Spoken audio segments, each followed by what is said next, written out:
Welcome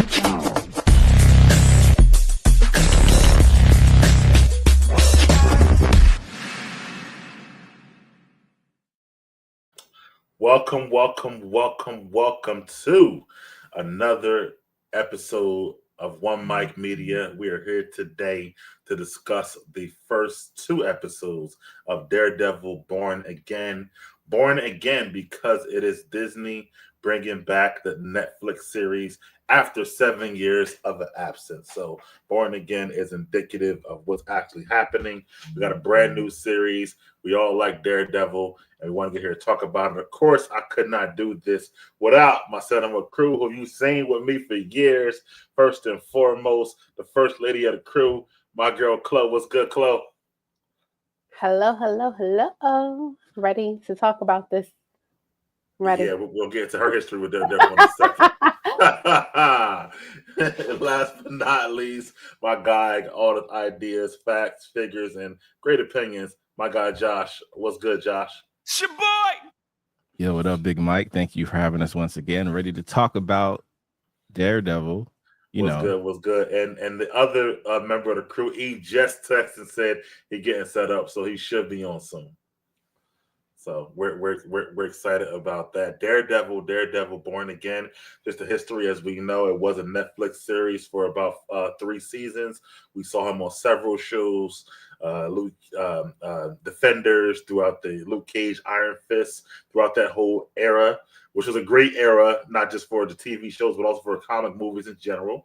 I think, correct me if I'm wrong, Josh, I think it was like the height of like the comic to media landscape when it comes to TV, movies.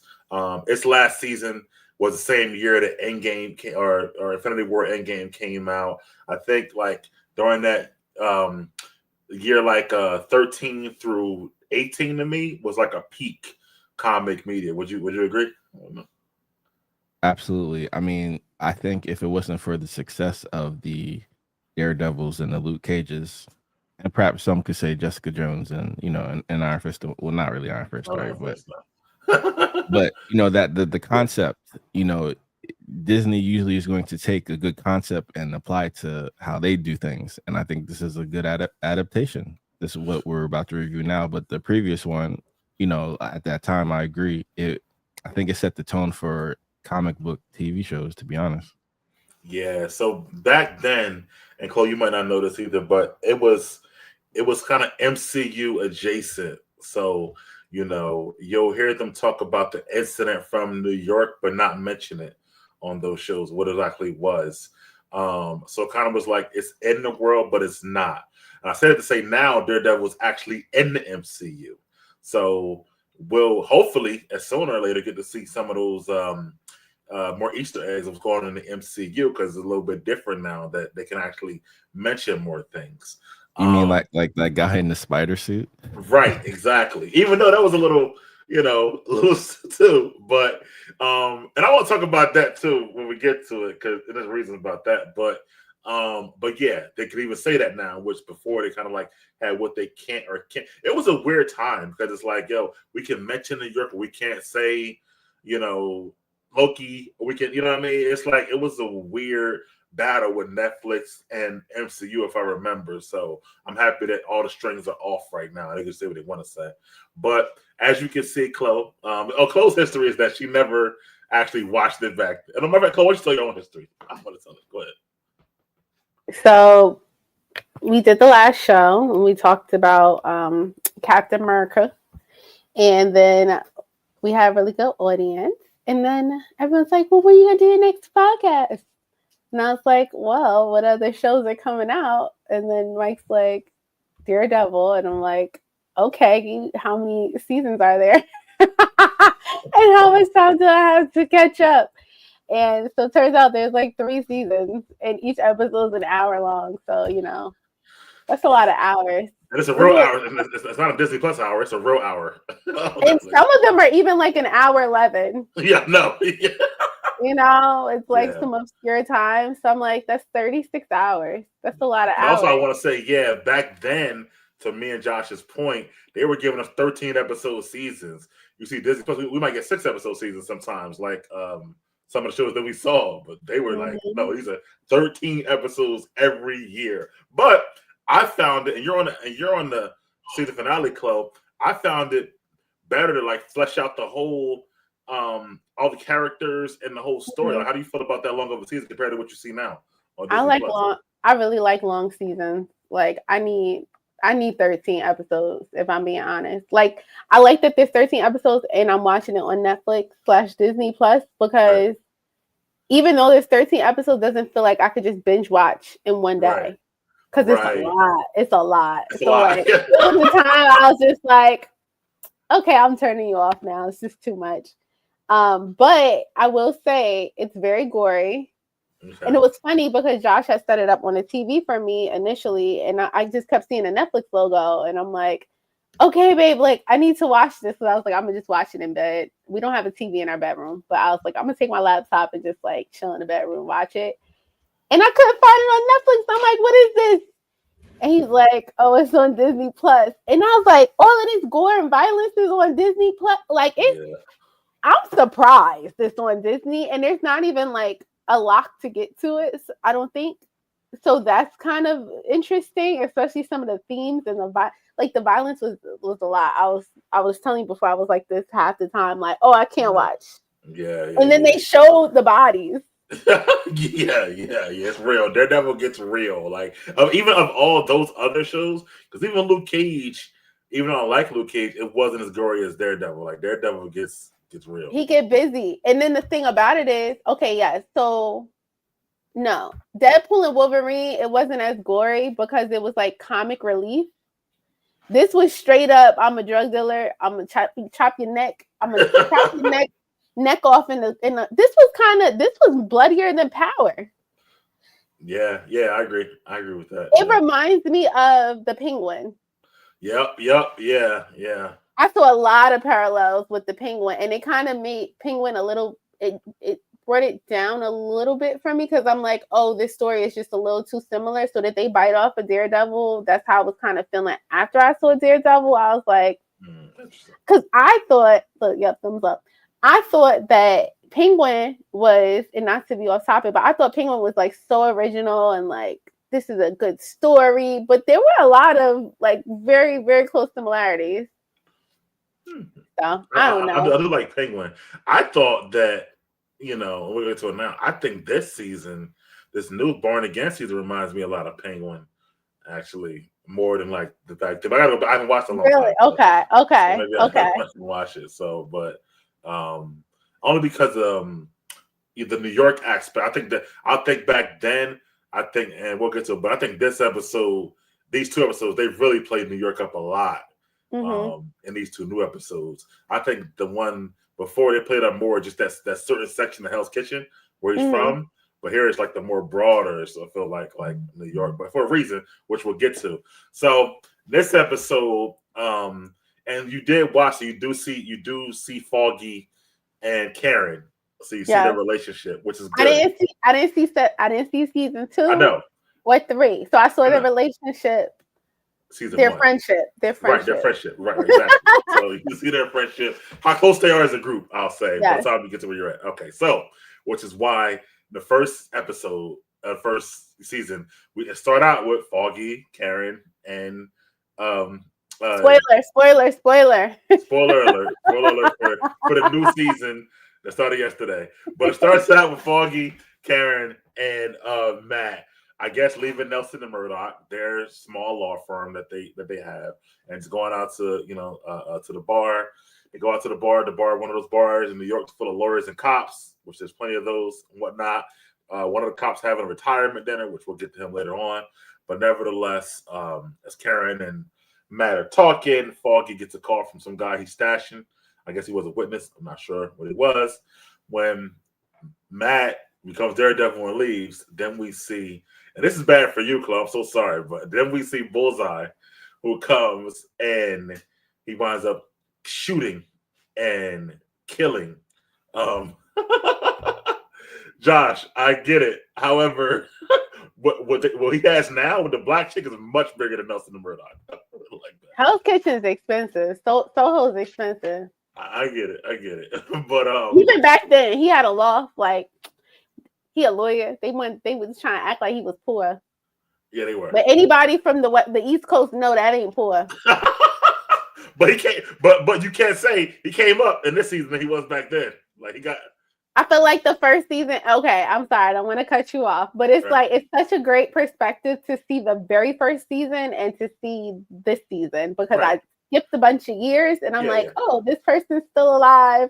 Yeah. This person and sidebar, it was kind of dope to see the same bartender there. Yeah. In the same place. So I'm like, I don't know how many years lapsed since the last, but the lady, we'll talk about that later. But everybody look a little older this season. Yeah.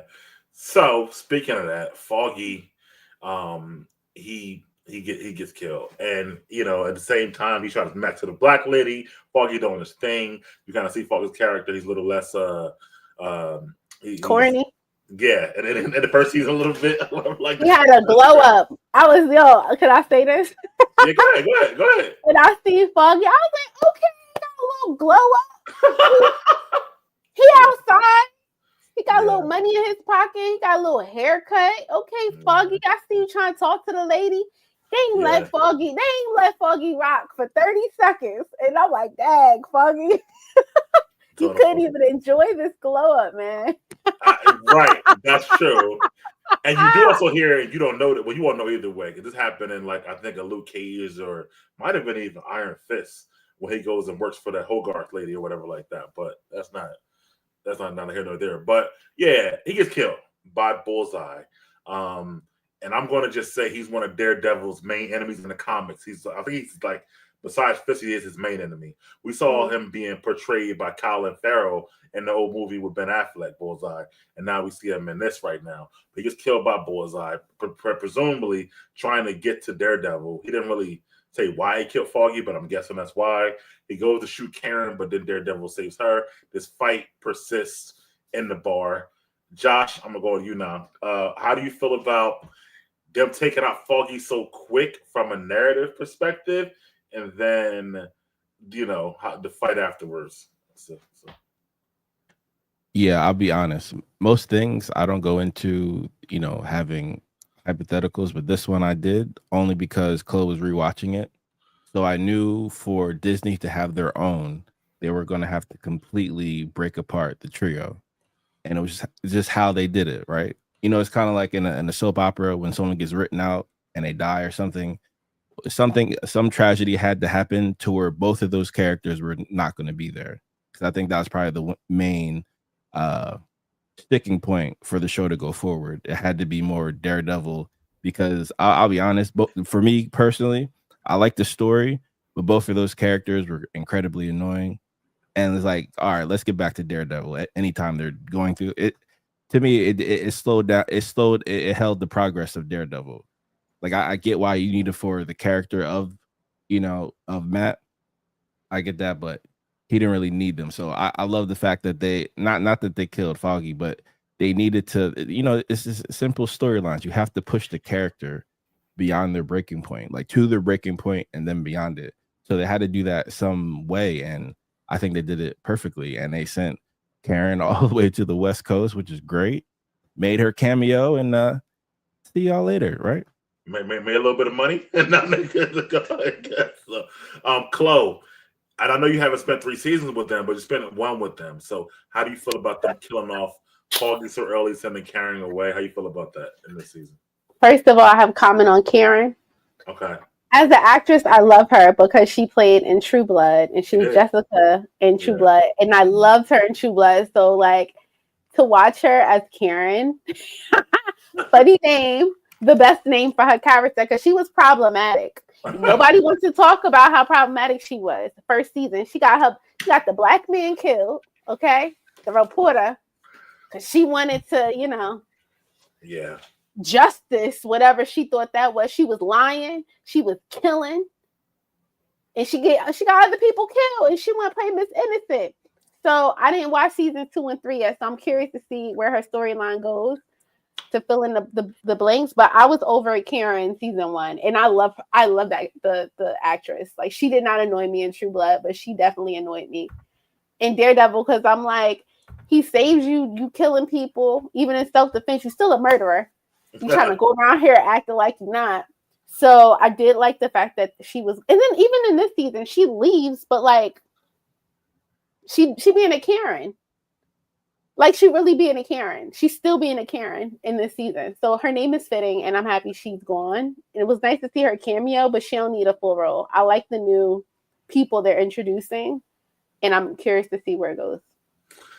It's weird to me. I'm kind of torn a little bit. Only because I did like the characters on Daredevil as they grew. Chloe has not gotten there yet, but there are some things in the other seasons which shows some growth within those characters, especially season 2. But so I did kind of like them. But I can also see where trying to separate them, not just Daredevil from them, but also separate Disney from Netflix, saying like, okay, this you got these 3 for so long. Now we're going to give a new playground with new players and stuff like that. So I do see that as well. I think so early is interesting because I felt like the fans were, wanting them back, and they made a big announcement like everybody's back. So I felt it's like a bait and switch almost for Disney. So a little bit of that is kind of like definitely happened a little bit, but uses. I don't like Ned though. I really don't like Ned, so I'll give you that shit. But especially I still don't know how the fuck he became a sorcerer. I don't know, but anyway, they're there. But yeah, so I don't know, man. I did like them. They did some good things, but I do see why they're trying to give him a new playground, but it definitely was a huge bait and switch. Like, the way they announced them, they had them at like Comic-Con, and they were at all of the pre-show interviews. Like, you know what I mean? Talking about the show. So true. You, Josh. I just had always had that feeling. I don't think they would have been able to stand that scrutiny again. So it was a win-win for everyone. That's all I'm saying. I don't think there was any chance that they were going to go forward as they have been the past couple of seasons. That's all. Yeah, and also, this is tough, Club J. season 2, some or 3. So I'm trying to do without it. So I'm gonna just say, Josh, how you felt about the fight and the fact that it was Bullseye who killed Foggy, and the fact that Matt and his decision to throw him off the roof, even though he didn't die, but even his decision, how you felt about that aspect of it all. Right. So that whole sequence, to me, I don't think he wanted to kill Karen because he would have did that already. Right. He already killed Foggy. So that was that. That was their, local stomping ground. So it made sense for him to take out that specific venue. I've been watching a lot of Peaky Blinders, so that seems like the right move to do is just to, blow up your favorite bar.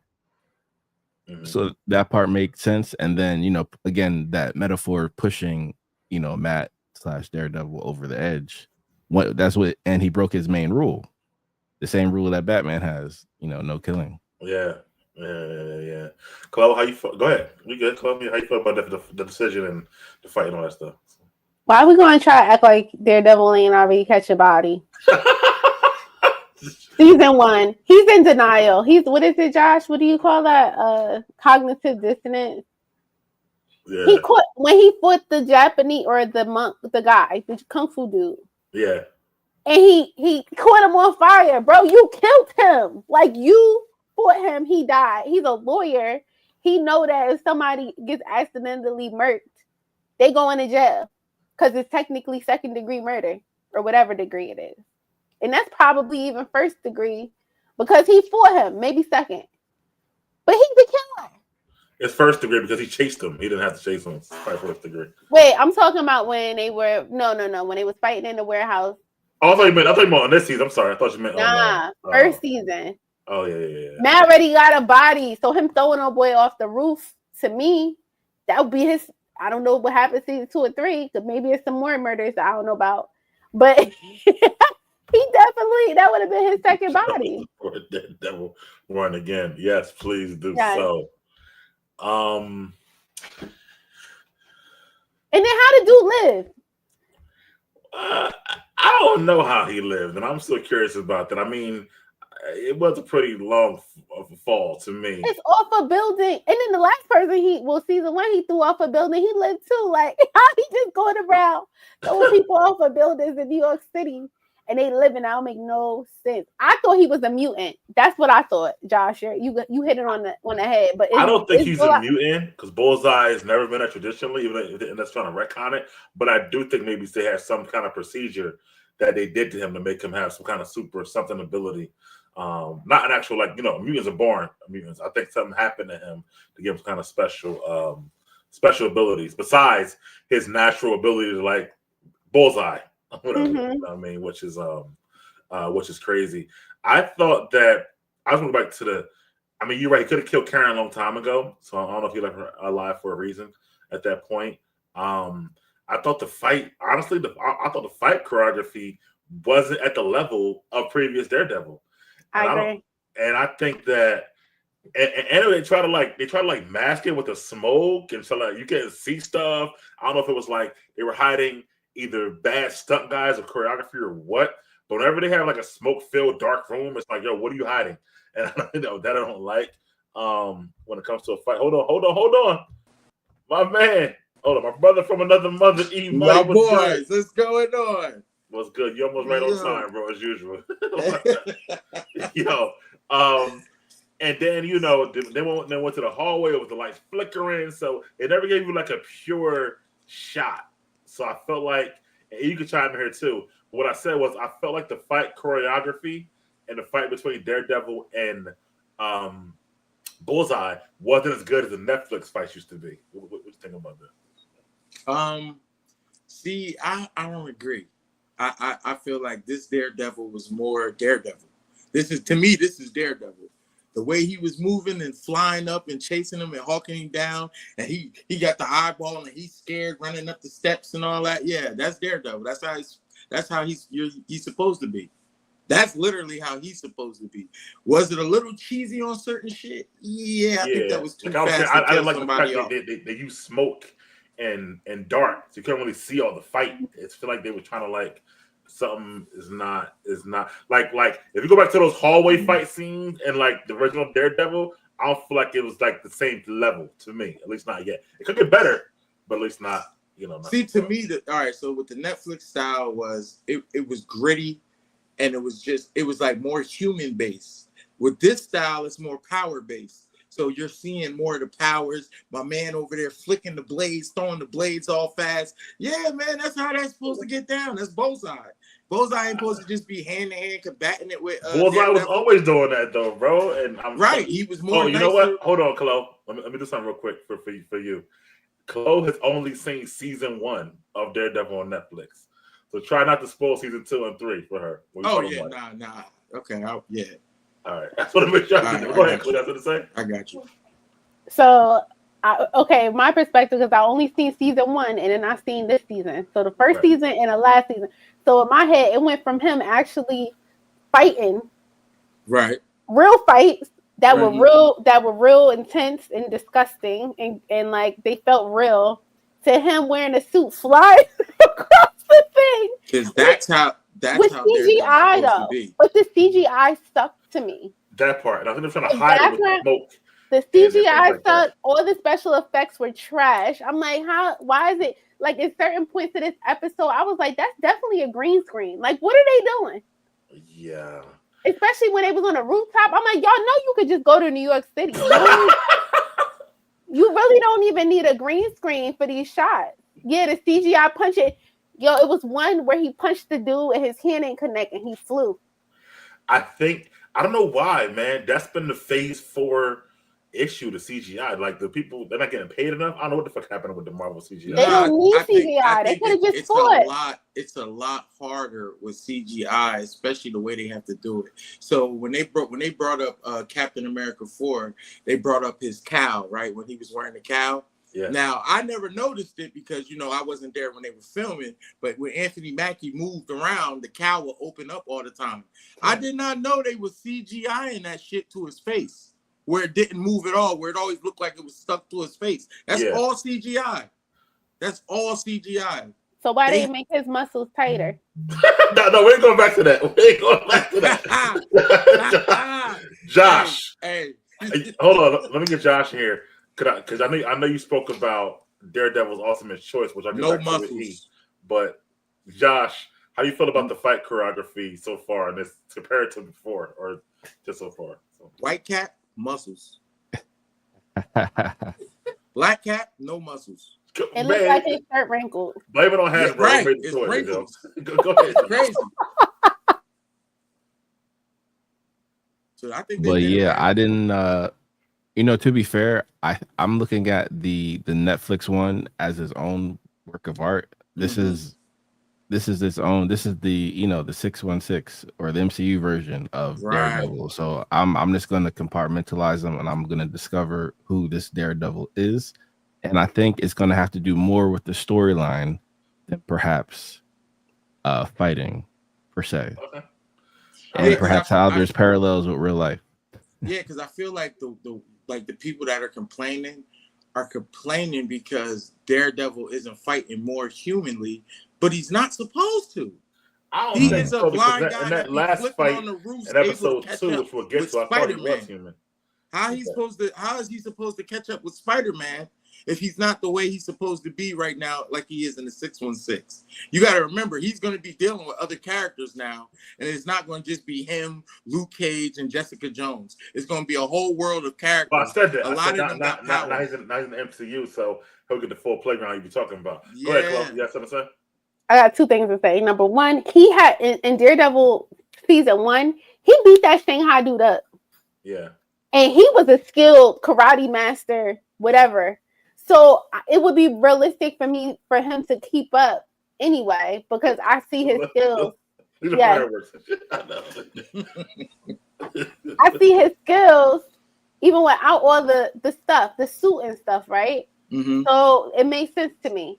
But also, I was looking at this dude, Daredevil, and I'm like, yo, I could see him running with the superheroes. Even in season 1 when he had a suit, which pissed me off a little bit. I didn't like that either. I thought that was terrible. What? The first season with the no suit and him running around with the t-shirt around his face. He just kept getting stabbed. And I'm like, how he surviving? He got so many. But that's what I'm saying. Like, I feel like Netflix was going overboard on the brutality of a blind man with powers that they're not showing. They're just showing him being blind and using echolocation when he has more than that. That's mad powers. He has more than that, though.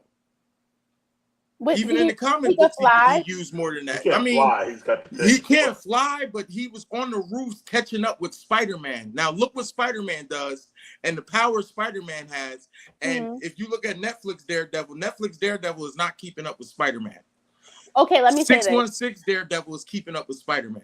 He would have kept up with. So Daredevil season 1 would have kept up with Peter Parker when he first got his powers. Hell no. First of all, let me back up. I like the fact that they showed the Daredevil origin, how he went from, just saying I want to, fight to saying I want to help people. So he know how to do it. He had no fucking suit. So it's okay to have like a starter black starter pack. Yeah, and then get to a suit. Even Spider-Man, they ain't show it in MCU, but he had a fucking a hoodie. Right. Yeah. But them the only two, right? You can't say that about. I mean, you could say Iron Man had a junky suit, but right.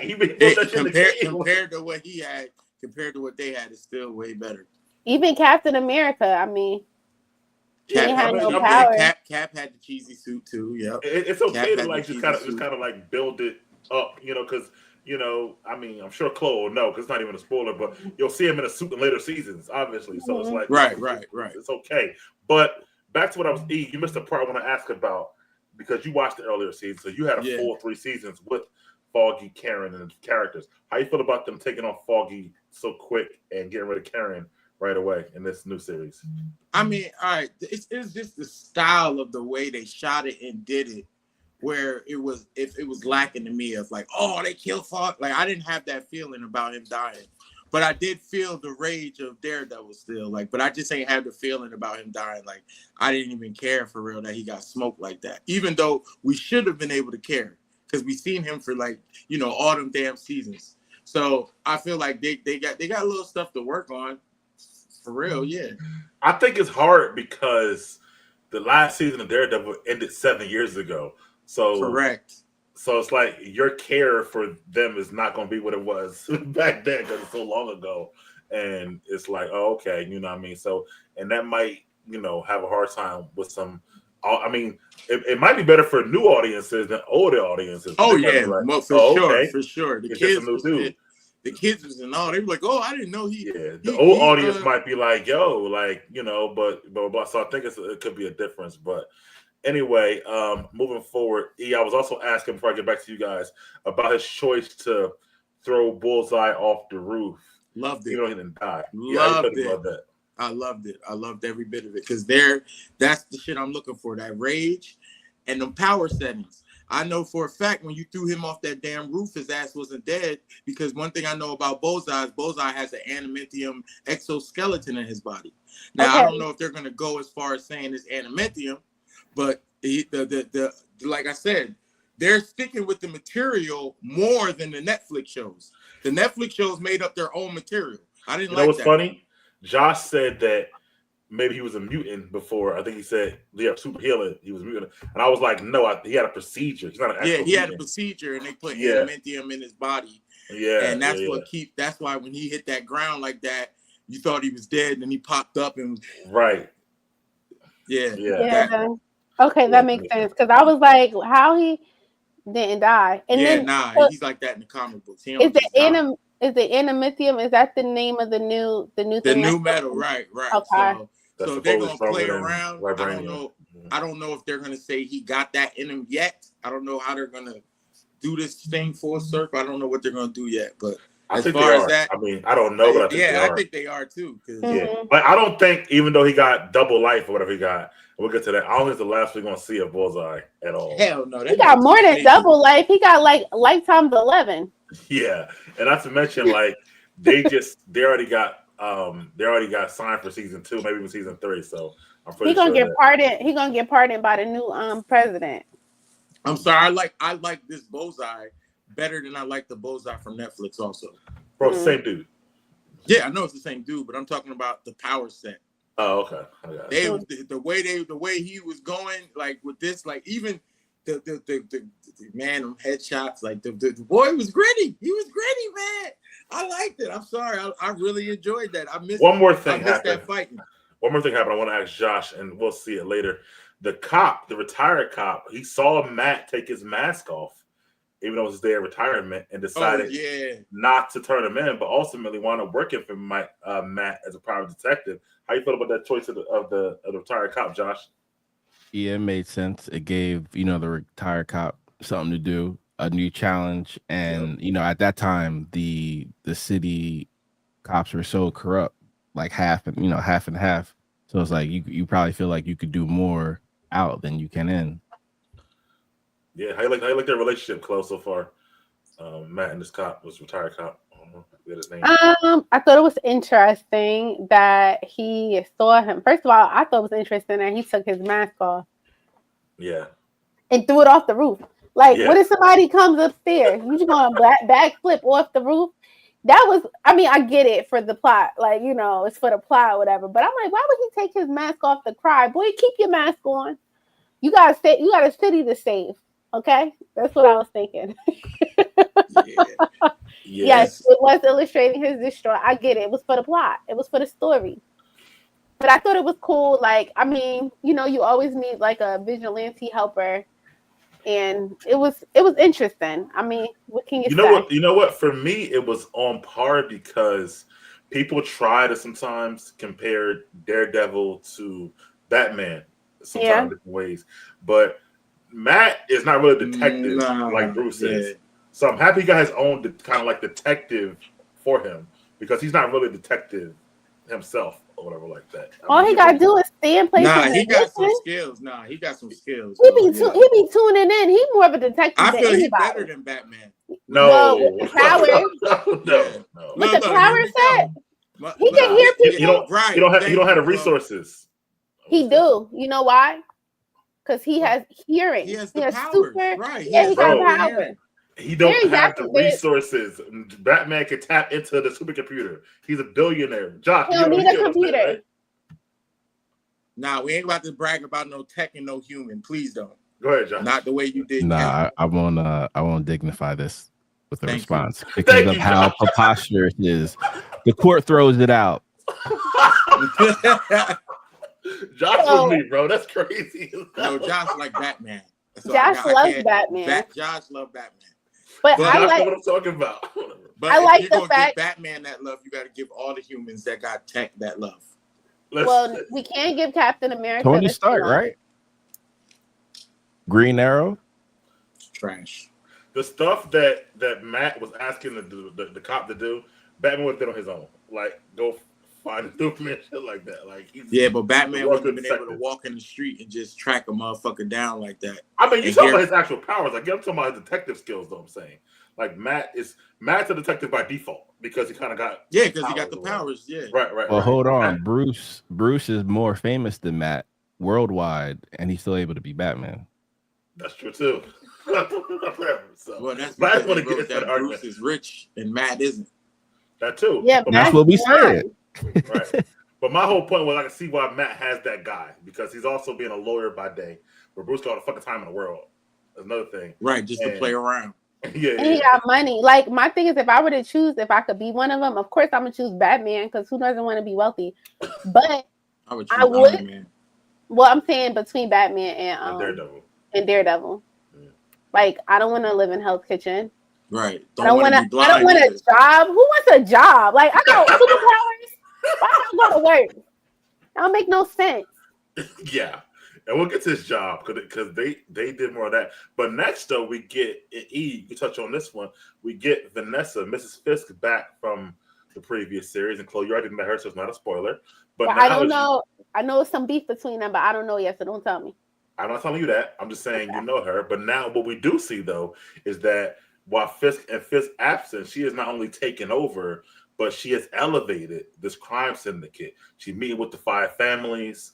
She got everybody on point. Everybody eating. And whatever. I forget what movie it was. Everybody eats. And that's how she got it going on. But then we see Fisk walk in. They all dip. And she seems happy to kind of have him back, but also like, y'all was running this thing. So, E, I get to close next. How you felt about Vanessa and what she was doing there? I mean, you was proud, you know.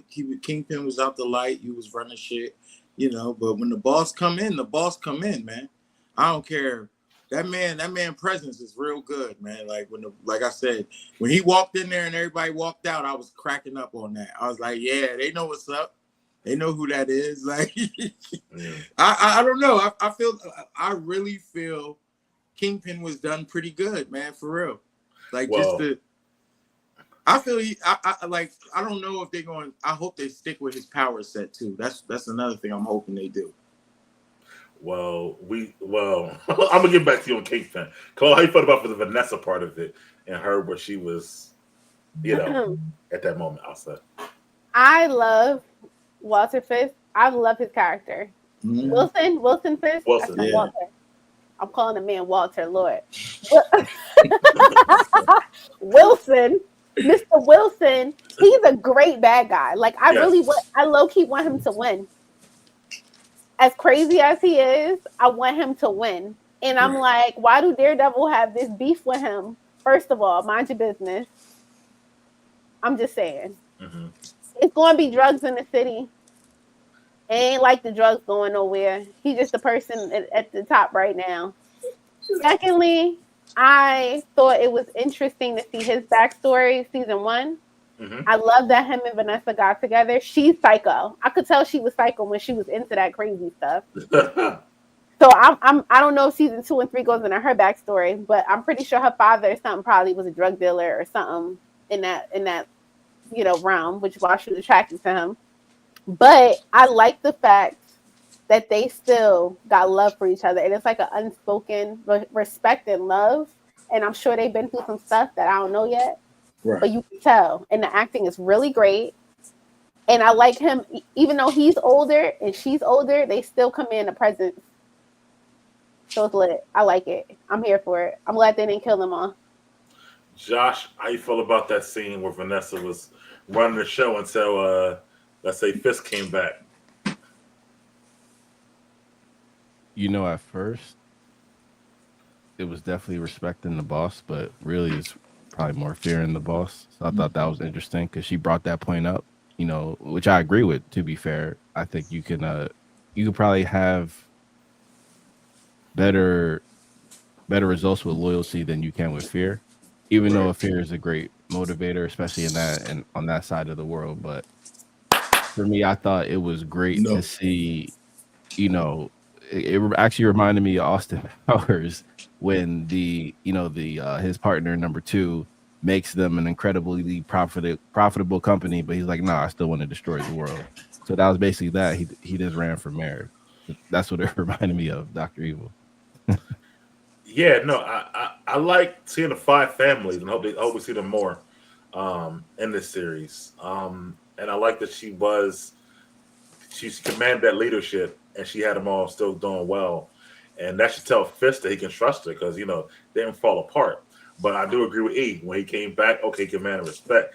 Now they talked about it too. You're looking a little slim in this new season, and that's cool, but that's not the Kingpin to me. So, I'm hoping that they do just show him being as powerful as, he can be, and stuff like that.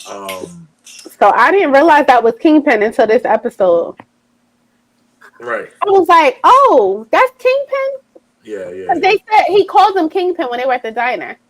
Yeah, that's Mhm. Kingpin. Because I didn't see 2 and 3. But also, wasn't Kingpin in the Arrow? Yep. He was in Hawkeye. He was a Hawkeye in that flowered outfit. Yeah, he was in crazy What? shit. Yeah, the same flower outfit he whooped Spider-Man ass in. Yeah, but That's this time he the got same beat up. actor? He lost to Kate Bishop. They made them horrible on Hawkeye. That was the same actor? Yeah. I don't remember because I wasn't introduced. Like, I didn't know. They like, did him dirty. First of all, they had him lose to Kate Bishop in a crazy way. Then I don't know what the fuck happened to him. Echo. That was even crazier. So was that before this or after this? Like, when is that on the timeline? After. All this is after. No, all that's before this. Yeah, before this is after. What you're seeing now is him after all of that. Right. After he got That's why he still got scars and shit around his eyes and shit. Got it. Echo. Okay. Right. So I feel like, though, to your point, he getting back to himself. I think the Echo shit wasn't whatever, and the Hawkeye not getting back to who we saw Fist being before, maybe on the Netflix stuff. I thought he was portrayed pretty well on Netflix, to be honest with you. Hell no. Kingpin, man. First of all, I'm a fan of Spider-Man. I'm a fan of Daredevil. Even in the video games, Kingpin is hard as fuck to beat. You is not about to sit up here and tell me you like plain ass human Kingpin when he is supposed to be gigantic, strong as fuck, and but you're already not. Like, we already done got though. Yes, he is. But Vincent D'Onofrio is like 6'3", like he's not that big. And this is where I'm saying CGI. Y'all complaining about the CGI, but that shit must cost way more than we thinking. Because there's no way I wouldn't have made Kingpin CGI and big as fuck. I'm just sorry. There's no way. He seemed big to me. He seemed big to me on Netflix. I think that the Netflix, like you spoke to it yourself. Netflix is more gritty realism. I think if they would have had him like gigantic and big, it would have went away from. How could it go away from the original material? That don't make sense. Hold on. I hate when y'all say that. Jesus Christ, how the hell y'all gonna change the material? Because y'all want it more grounded? What about the rest of us that spend money on this shit? I don't want it grounded. The Netflix show was very popular show. I don't care. It was popular because there wasn't shit on Netflix. Let's be real here. No, it was good. Imani, it was good. Keep going. Let's see how good it is when you hit your third season, and let me hear you talk about it. Keep watching. Keep watching. I like season 1. That's all I can speak to. You gonna keep watching because you gonna like it's good throughout. I promise you. That shit trash. See, let me tell you, but audience, if you don't know, he likes fantastical stuff a lot. Yes, so like a dinosaur. How can it be grounded? I mean, let's be real here. These are comic book characters that all live in the same universe. There is nothing shit about grounded. There's a Thanos running around. There's a fucking Galactus moving around. There's a Fantastic Four. There's a man on Earth that looks like rocks. But there's also a big green guy. But there's also a guy getting robbed in Hell's Kitchen, which Daredevil going to right. And there's also a big bald-headed black guy that is bulletproof and can lift over 50 tons, and they ain't even do him good. What are we talking about? I agree with that. But somebody got to take on the petty crimes. So should he have been like Thanos? Is that how he should look? He should be a street level Thanos. Yes, he should. Okay. He should. It should be so hard for them to run up on him and deal with him, where they have to come together and they have to jump him. That's how real it should be. Okay. All that definitely not like that. Netflix. This man want Daredevil to shoot the fade with Kingpin when Kingpin be whooping Daredevil ass, Spider-Man's ass, anybody ass that run up on him. Nah, well, Chloe, you remember Kingpin is the main villain in the first Into the Spider-Verse, right? So I don't remember. And did you see how he looked? Yeah, was he a little white? Was he little? No, he wasn't. True. In the cartoon, yeah. Humongous. To the Spider-Verse, yeah. So not Daredevil. Kingpin's also one of Spider-Man's main villains too. Not yes, just Daredevil. He is. Correct. Yeah, I know. Okay, I remember Spider-Man. He did. He did. He definitely mentioned Spider-Man. But I'm saying the way they did it in Netflix, you couldn't have that with the Daredevil. Of course you couldn't, because Netflix ain't had a budget to get these niggas powers. But even we watching now, I can't see. Well, we see Vincent D'Onofrio now in a suit. Like he don't look all fantastical either. I don't think it'll work the way they.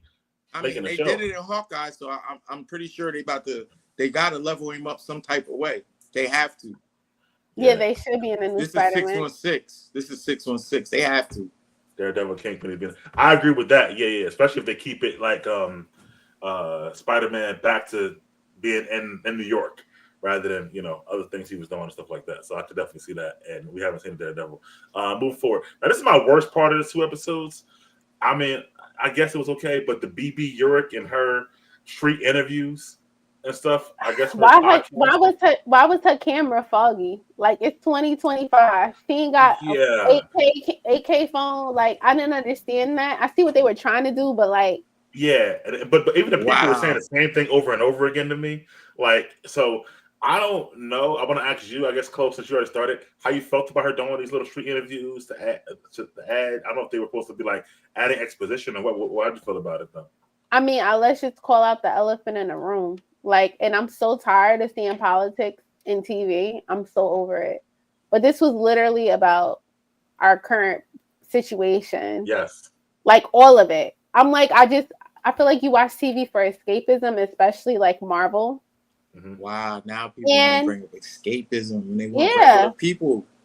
Well, no, listen. I'm saying I appreciate the regular people. I didn't say I wanted it. Like if I wrote it, it wouldn't be like that. But I'm saying I enjoyed it for what it was, right? I'm not comparing it. I just took it as a piece of work without the context. But I'm so over this politics stuff. Like I don't even watch the news. Like I try not to. And then you're watching this and you can't help but see the parallels. And it's right in New York City in our backyard. So it's like, I don't know. They did the grassroots thing just kind of to show the opposing views, kind of like the red and the blue. Mm-hmm. And how real. Some people, which is real. Like some people hate him. Some people like him. Love him. It wasn't even like, it was like, I hate you or I love you. And it's like polar opposite, but everybody wants the same thing. It's for their city to be safe. But meanwhile, they getting hyped up. And it was like that, the grassroots thing, I kind of liked, people, because he was a criminal. And they even heard, well, I don't know what happened season 2 and 3, but in this season they were mentioning when he killed the dude in the car, when he knocked, took his head off. Yeah. So they know all these things about him and still want him to be the mayor, which is very similar. It's parallel to what's going on. So my thing is like, was this an original storyline in the comic? Yes. He did this in the comics. He did become mayor in the comics. He became mayor in the comics. None of this is because of Donald Trump. This is shit that was written in the comics before Donald Trump was even in president. Actually, Donald Trump might be life imitating art, then imitating life at the same time. Yeah. Like he might be trying to imitate Fist. They even had the hat. But that was Trump. The hat was Trump for sure. Why y'all giving this man power? We don't need to say his name. Everybody know who he is. I'm sorry. That was our current president. I'm sorry. But I want to say this. To me, I get it. especially when he was actually running for the candidacy. But I feel like over the 2 episodes, they might have did it 3 or 4 times, and it became annoying to me, like cutting an episode for that, especially when he was already the mayor. And I'm like, if they're gonna do this every episode, it's gonna become bothersome. And the grassroots thing. Yeah, like if they do it several times an episode, I'm like, okay, I don't think we need it that much. And also, and I'm gonna get to Josh and Eve's opinion too, but just say BB Urick, she is the niece of Ben Urick and stuff like that. So that was a good way to shoot her in. But I guess that you need to find a better way to me. I mean, her doing the interview later on, which we'll see, was cool. We'll get to that. But just these whole, because you don't even see her when she's doing the camera shit. So I'm like, what the fuck? But Josh, how you felt about that? Yeah, I thought it was a passing of the torch because, of course, if she was going to be related to him, of course, she was going to be in media, journalism, communication. So to me, it made sense. And, of course, her name, of course, got access to Kingpin as well. So you do see part of the respect that her, father had. Yeah. So the new girl that y'all are talking about is the girl that came into his office later that was running the social media stuff. All right. So first of all, with the social media stuff, that didn't bother me. What the people were saying didn't bother me because I guess you guys are like, oh yeah, look at the cameras. Why it looks so foggy. Everything can't be possibly in top shape when for many years that people were deleted. So they didn't have all the workers and all this flight from the snack. The snack caused a lot of shit. Bro, she got an iPhone, don't she? The snack. All iPhones don't shoot good. Yes, they do. Hell no. I ain't trying to hear that, E-Money. Man. What you thought she had a camera crew? What you got? Your iPhone 6? What you got? I got an iPhone like everybody else. And it got they all fired. It do. It worked. It worked better than that. But I thought I was watching a tape from the 90s. I think that was done on purpose. However, I think it was done. That's what I'm My saying. problem is it was done too many times throughout both episodes. They should have just put her on YouTube or something. Yeah. I thought it was cool that. Okay, for instance, when we was watching what's her name? Captain Little Marvel, Miss Marvel. Okay. Yeah. Remember she had her own vlog and stuff on YouTube? Yeah. So why she get a vlog and this chick got fuzzy camera? Well, aren't they the same here? Well, one's in New Jersey, one's in New York. New York, Hell's Kitchen. The gentrified Hell's Kitchen. Because when the episode first opened, they was like, "Oh, they just put a Soul Cycle down the street." Yeah. So you got to be wealthy to live in that area. So I ain't trying to hear it. Okay, with her fuzzy camera. Definitely the same Hell's Kitchen as the original Daredevil had. I will say that. Or even going back in the day, it's a new, but I guess it's going with the times of New Hell's Kitchen. Right, it's going with the times. And remember, man, this is a world full of shit. Yeah. There's fucking. I've been to Hell's Kitchen, ain't that bad? There's wizards. There's witches. Hey. No. Next, though, let me just move forward. Next, because I want to be here all night. Next, Karen does show up for the arraignment, and not arraignment for the sentencing of Bullseye. He gets close to 9 life sentences. Matt does go up and testify. And I'll skip the part, but I'll get back to that. But then she says, she don't want to really talk or have coffee with Matt, and she's going back to San Francisco. I guess we'll just write her out of the series, even though I got a feeling she'll be back. But Josh, how you feel? If I'm good, Josh, how you felt about that? Yeah, I was definitely happy with it. Like I said, it's great to not have her, in the show. And then, again, you had to drive a natural wedge in between it. So it's kind of like Foggy was Matt and Karen's, child. And then, sometimes this happens when if a child dies, parents unfortunately separate. So that's literally what this reminded me of a lot. Okay. I want to dwell on that. I want to get Chloe in here to ask about Matt's new partner now that Foggy died. I think her name is McKendall, or her last name is the black girl, who's the other lawyer. And they decided to start a much bigger office, and they're taking on bigger clients. And we see that not only is she a friend of Matt's, but she also is concerned, and then she wound up setting him up or on a blind date with the therapist. How you felt about her character, Chloe? I like her. She's not annoying to me. And not just because she black, but she's just not annoying. Also, it makes sense that she went into business with Matt after, Foggy got killed, after he got murdered. Right. So the storyline it made sense. And the fact that she got him a bigger, better office, because she probably was like, I'm not working in here looking like this. Y'all need to upgrade your life. I like that. The office was really nice, and they actually had like employees and stuff. So I don't know. I'm curious. And I like the fact that she set him up with a therapist. That was pretty dope. Yeah, I thought that was fire. There you And go. she What's was your thoughts 30. on her? Huh? What's your thoughts on the new his new partner, Matt? Oh, I like her. Well, first of all, she's new for y'all, but I knew about her since the comic books. Right. So most of these people that they are really bringing in are off the comic book page. None of these are made up characters. It's a little different for me because I'm trying to figure out where they're going. Because in the comic books, which they're probably not going to do, which I like, is because now people can't guess and know exactly what's happening. Right. But in the comic books, they were dating. They were missing. Yeah. So for her to put him down. Well, no, in the comics he does there, and he dates the other chick too at a certain point.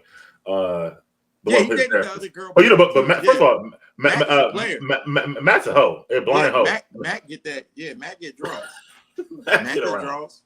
Yeah, so he gets everybody, but I like her too. I'm move on, Josh, on that. We get to see Fisk in the middle of his campaign. Some of his campaign managers, the other woman, I forget her name, and he got this other kid there. He's young, but he's working for Fisk, and he's a really big Fisk enthusiast, and he winds up getting real close to Fisk in a way that he's always around him. Josh, what do you think of the campaign? Also, this enthusiastic young guy in the Fisk office there. Yeah, I thought the team was interesting. The fact that he, by reputation, hired the best, world-class campaign manager just to not listen to her and do the opposite, and similar to real life, go in the direction and lead into your fanatical fans, and it worked. So there you go. Chloe, any thoughts on his team or anybody in there for Fisk? It's just like I said, everything just mirroring reality right now, which is like, to me too, because it was like the young white kid was such an enthusiast. And they had the hats, yo. In my head, I was like, "This is parallel." And then they had the hat that said Fisk. Was it Fisk? Fisk something was on the hat. Fisk can fix it. But which is basically like Make America MAGA. It's exactly the same premise. Like, we're going to make this city better. Don't every president say that though? No. No matter who they is. They make the city. They supposed to make America great and make it better. They all again. No. Make America great again. Right. He's saying again because he had a term. No, again from slavery, bro. You didn't get that? Mm-mm. Okay, now we're gonna go down the rabbit hole. Let me. I didn't get that. Yeah, don't do that. Josh, just on the political aspect though, since we are in that hole, what do you think about Fisk and his, I guess, because he won just like this new president, he won fair and square. So do you think it was because the city was so bad that they voted for Fisk, even though he was a criminal and stuff? Oh, absolutely. Because when people are scared, they look for order. So typically, this is why, in most stories, you'll have a charismatic leader who's able to bring the people together, the scared people together, the separated people together under a common goal. Because that's what people want, is for it to go back to normal. So he was his right place, right time. I thought he picked his right moment. I'm just trying to figure out why Vanessa be hating. I'm be like, dang. She does be hating, and we'll see what happens to them later on. Let me get to the speaking of Fisk. The best scene probably in both episodes was the fact that when Matt does find out that he is going to be mayor, he doesn't like it because of his history with Fisk, obviously, but he's also legally running for mayor. Nothing Matt can really do about it. He's a lawyer himself, but he does wind up, getting a face-to-face with him at the diner. And basically, Matt says, I'm going to give you the benefit of the doubt, but if you step out of line, I'm going to be there. And then Fisk says, well, if you put that suit back on, then I'm the mayor now, and I'm going to come at you legally. So, let me ask you, what you think about the conversation between Matt and Fisk at the diner there? At first I was saying to myself, like, wait, what are we talking about here? What are we talking about here? Because it just seemed, I don't know, for me it just seemed like, I don't know if the camera was too far, but some of that shit seemed like rambling. But then when it got nitty gritty to the conversation, I was enjoying it. Again, I love the threats. I love this. This is what spikes me up to watch it. Like when he was talking about, throwing the little vigilante jabs. Fighting and little jabs, and then he would throw jabs back. See, I love shit like that. That is great acting to me. I love it. It's so real. That's realism for me right there. That's my realism. So I love that conversation. Like I said, I love the threats. What I really like though is when he hit him with I'm trying to remember what he said. He was like, "You put on that suit. You come to me in that suit, and I'm gonna make sure." He basically saying what he's saying there is, I got the whole police force behind me. Yeah, I'm using it. I'm gonna use it too. Right, yeah. Exactly. What he's saying. But Chloe, how you felt about the conversation between Matt and Fisk at that moment? I think it was a level of respect between the two. Like they, the fear, respect thing. Like they both fear and respect each other to a certain degree. Like they probably, like they fear and respect. Like having two powerful people sitting at the table and talking in that type of way, like having banter. But they both know what they was talking. Mm-hmm. But they both knew. Number one, what it was. And I like how he was saying to Daredevil. Like, I like Fisk. Don't get me wrong. I really like his character. Like I said, I be rooting for him. Like I was rooting for Thanos. But it's like he was saying to him, like, yo, I love when people try to act higher than they are. Like, basically, like at your core, you like this. I don't like killing people. You actually like killing people, but you a vigilante. I just kill people because I got a purpose.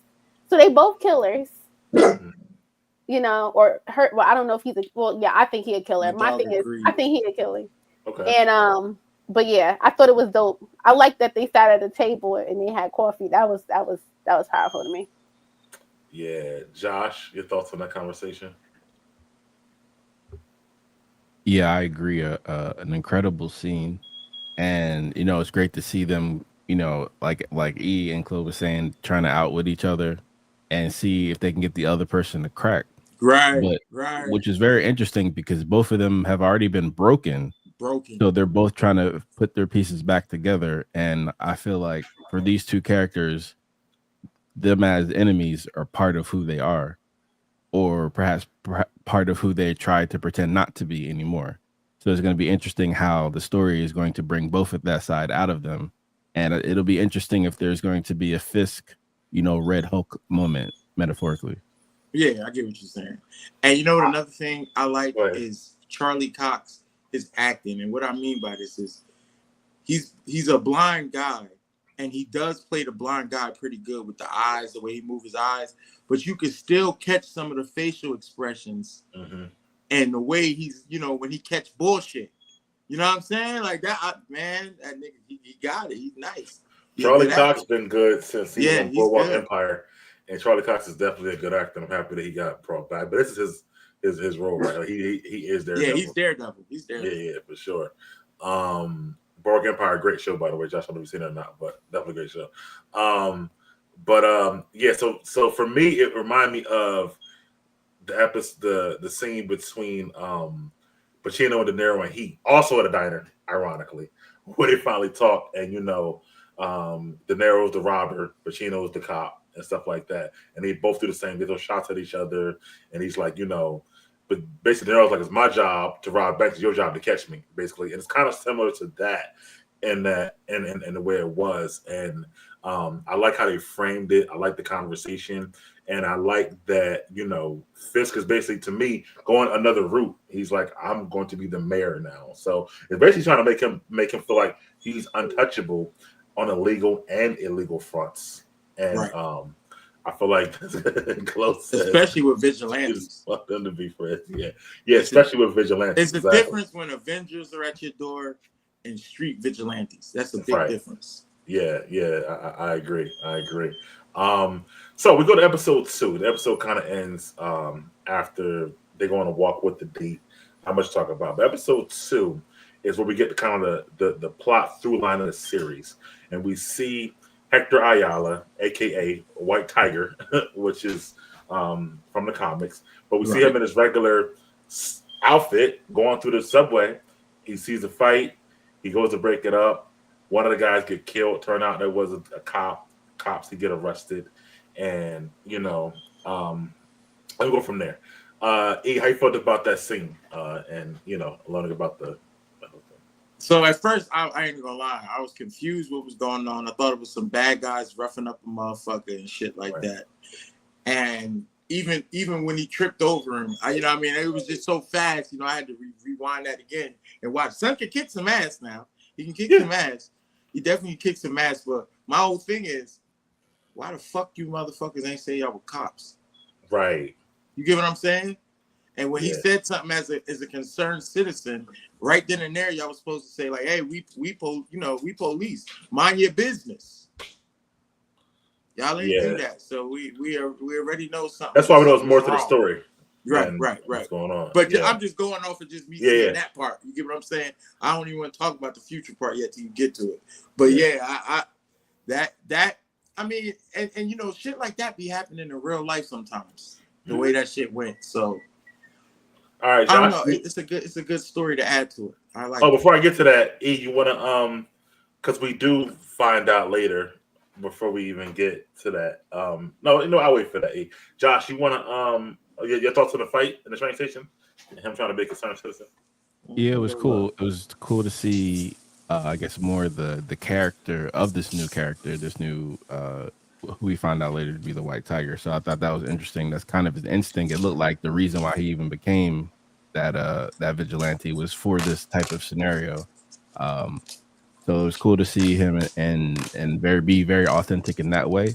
But at the same time, I agree with E. I mean, as soon as he says something, that's exactly when you're supposed to disclose yourself as an officer, even if you're off duty. You're supposed to do that. So that was interesting. But the main issue I had with this scene is that it's the New York subway. Where are the cameras? Discovery.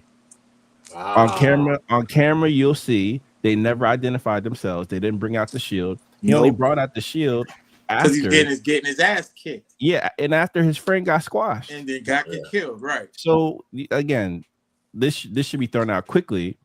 So I think there's going to be probably I don't want to spoil it, but it's probably going to be something like, of course, they get the footage, and then that's that big scandal, so they got to beat him a different way. But I can see that because it's so simple. They have cameras everywhere. Once the other dude got away, you get what I'm saying? Once that guy ran away, that was the key witness right there. Right. I figured that from the rip. Well, the guy did run away in the train station. Dinner tonight, my people. Yeah, this what came on the conveyor belt. Okay. And we got to go to that restaurant where there is a conveyor belt with the sushi. Oh yeah, with the sushi. Yeah, I'm gonna try that. Well, how you felt about this train station fight down there? First of all, 2 things. Number one, ain't no way in no world, in no multiverse, am I fighting somebody on those train tracks. I'm at the subway. Y'all go to the subway. I'm trying to stand as far away, especially in New York, especially in Hell's Kitchen. You want to fight on the train track? I knew it was going. He should have minded his business. AKA, he should have took his cell phone out and called the cops and say, "Hey, there's a guy getting beat down here." Right. And went about his way. But he's a vigilante.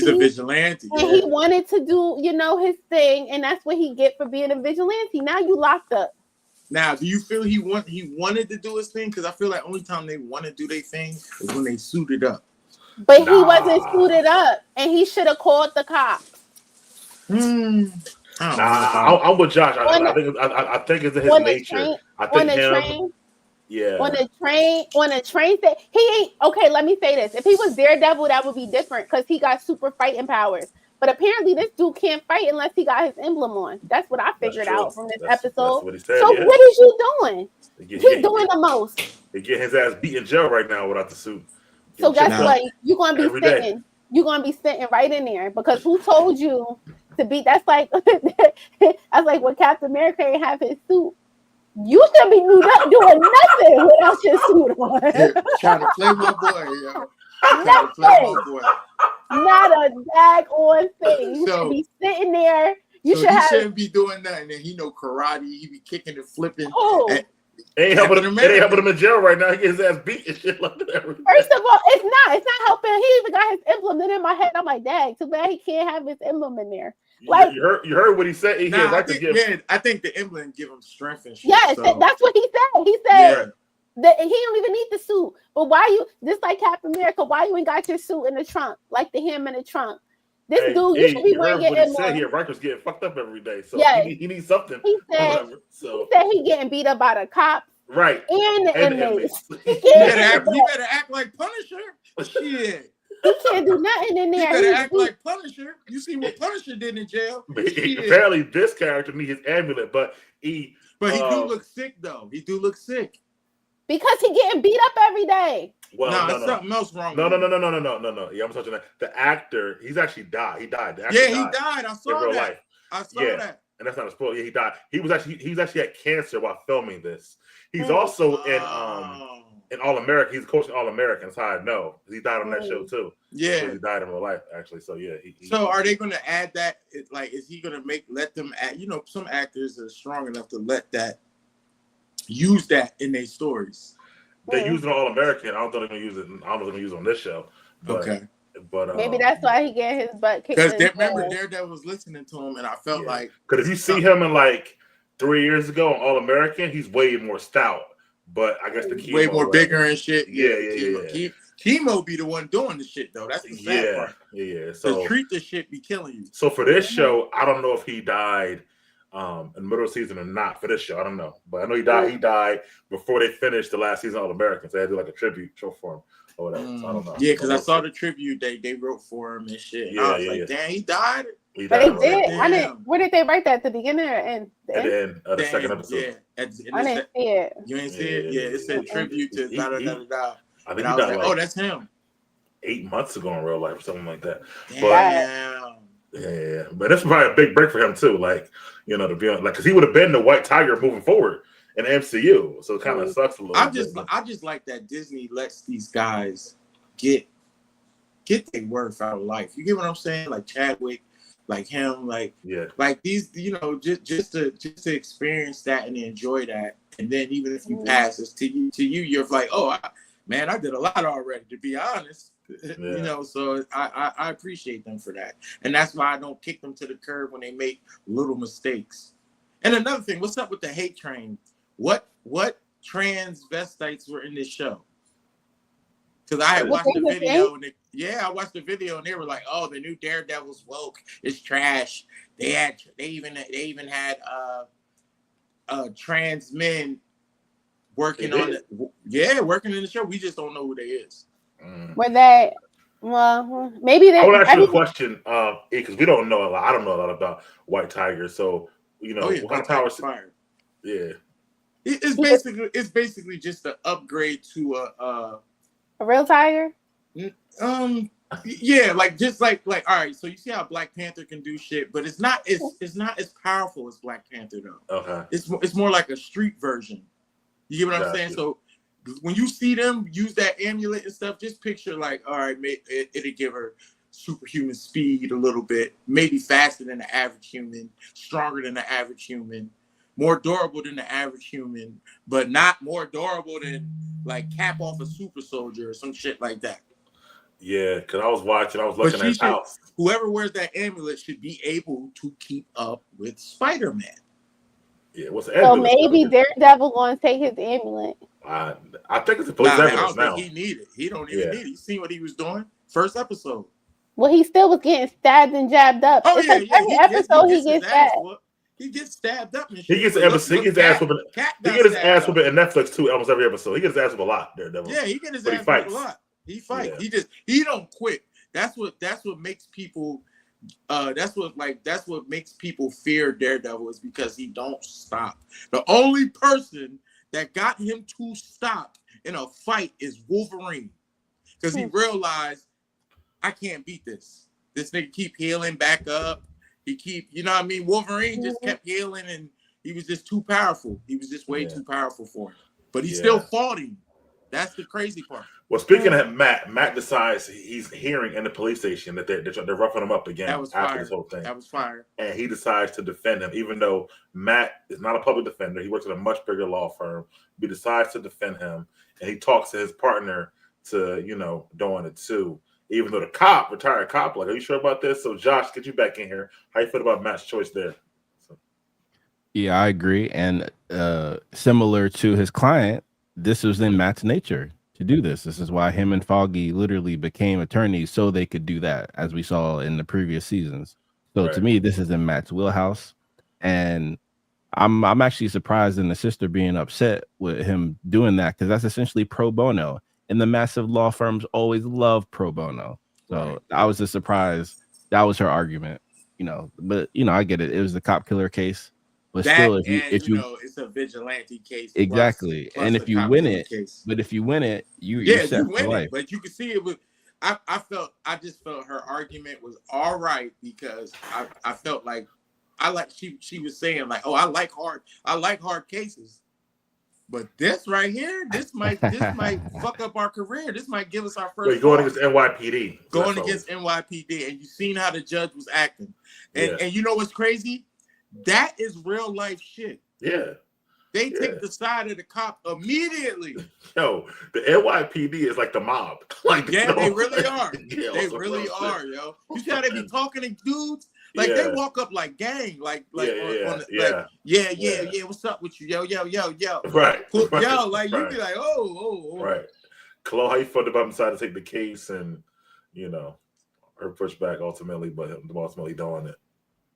I mean, I felt like it was him overcompensating for not being Daredevil no more, supposedly, because oh, I'm putting the suit away because my best friend got killed. He, like you said, it's a part of his nature, but that's like his way of like trying to be a hero, but the legal way, just like Kingpin is trying to be a gangster the legal way. Y'all didn't feel good. Y'all didn't feel good when he did the in the courtroom. Who? I thought that Daredevil. When he did what? We'll get to that. We ain't there yet. I don't remember that. You got to remind me about that part. Yeah. No, you're right. He's talking about when Bullseye got sentenced. Remember when he got Bullseye sentenced? Yeah. But he wasn't a lawyer. He was a witness at that point. No, he was a witness, but he was. It was a win for him. It was a win for him. Like he didn't have to wear the suit, and he got at this nigga, through the legal way too. Not just whooping his ass on the roof, but just got at him in the legal way, and just was like. I felt it when he was like, I was like, oh, okay, you think that shit's gonna work all the time. That's why I said I think he's gonna turn when he get out. Yeah. Oh yeah. And I think Kingpin is going to pardon him or something. It's gonna be something. He's gonna pardon him. Well, Kingpin owed that man, if I'm not mistaken. Don't do that. He's gonna spoil Well, he's a mayor. He the mayor. Well, I'm just saying if it parallels to real life, he's gonna just pardon him. Right. He's gonna pardon him, get him out of here. Just like the Donald Trump was pardoning instead of pardoning Black Panthers and Black people that have been locked up for years and years that fought for our rights and got us to where we are today. Instead of pardoning them, you pardon Kodak Black and what's his name? Not Sleepy Hollow, but the other one, Chef G. I don't even know who that is. Exactly. Well, speaking of the political part, Chloe, we'll get you back in here. Then we'll get Josh in. We see them at this in traffic, not moving, and there's a hole, and the construction workers are not moving. Fitz decides to get out the car as the new mayor. He gives them automatically approval for their permit to fill the hole, and the whole city now loving him for filling this hole and getting traffic going. How you felt about that part, Chloe? I told you I like this, and I know who his parallel is in real life, but I get it. Like, I get it. Like he's the I'm going to do what the politicians tell me not to do, and I'm going to go against this. But I want the people to love me. But fixing a big ass hole, first of all, what made that hole? Was it a crater? Like I was thinking about that looked like a crater. It looked like some superhero hole. That ain't look like just these Trenton potholes. Damn, he died in 2023. Who? Yeah. The The guy? White Tiger, yeah. Yeah, it was a Oh, minute that was ago. a while ago. That was Okay. a while ago. Which means he might not last throughout this whole season. I don't know. We're gonna Well, see. Foggy ain't last. Well, so I wouldn't be don't think surprised. he would anyway though, because the person that carries that mantle is a woman. We're gonna see. Oh, maybe it's gonna be the therapist. I don't know which one it's gonna be, but it could be. I The know it's black lady. Maybe it's the out of black two lady. women. Yeah, it's out of the two. I don't know which one it's gonna be. I don't know if it's the niece or the. Oh, the niece. Yeah, I don't know which one it is, because in the comic books, it went to like out of the two. Okay. I feel like they wanted to be him, though. I feel like his death probably made him, in real life, made him reverse course a little bit, but it still probably work out. But he died in the comic books, though. That's the crazy part. That is kind of weird. That male character died in the comic books, and that's why I got passed around from the get-go anyway. Yeah, and when he filming this, he already got the cancer. You see how skinny he is. Yeah, he's skinny as hell. Or whatever. So, Josh, the hole. How you feel about filling the hole on a political means? Tear that hole up. Right, that I agree with Chloe. That has to be like the Hulk fell there, or someone did their superhero landing sequence right there, because that's it's the MCU. We know better than that. It's New York City. We know better than that. That's a enhanced being hole, whatever you want to call it, mutant. So whatever that is, but of course this is a great optic moment for Fisk, right?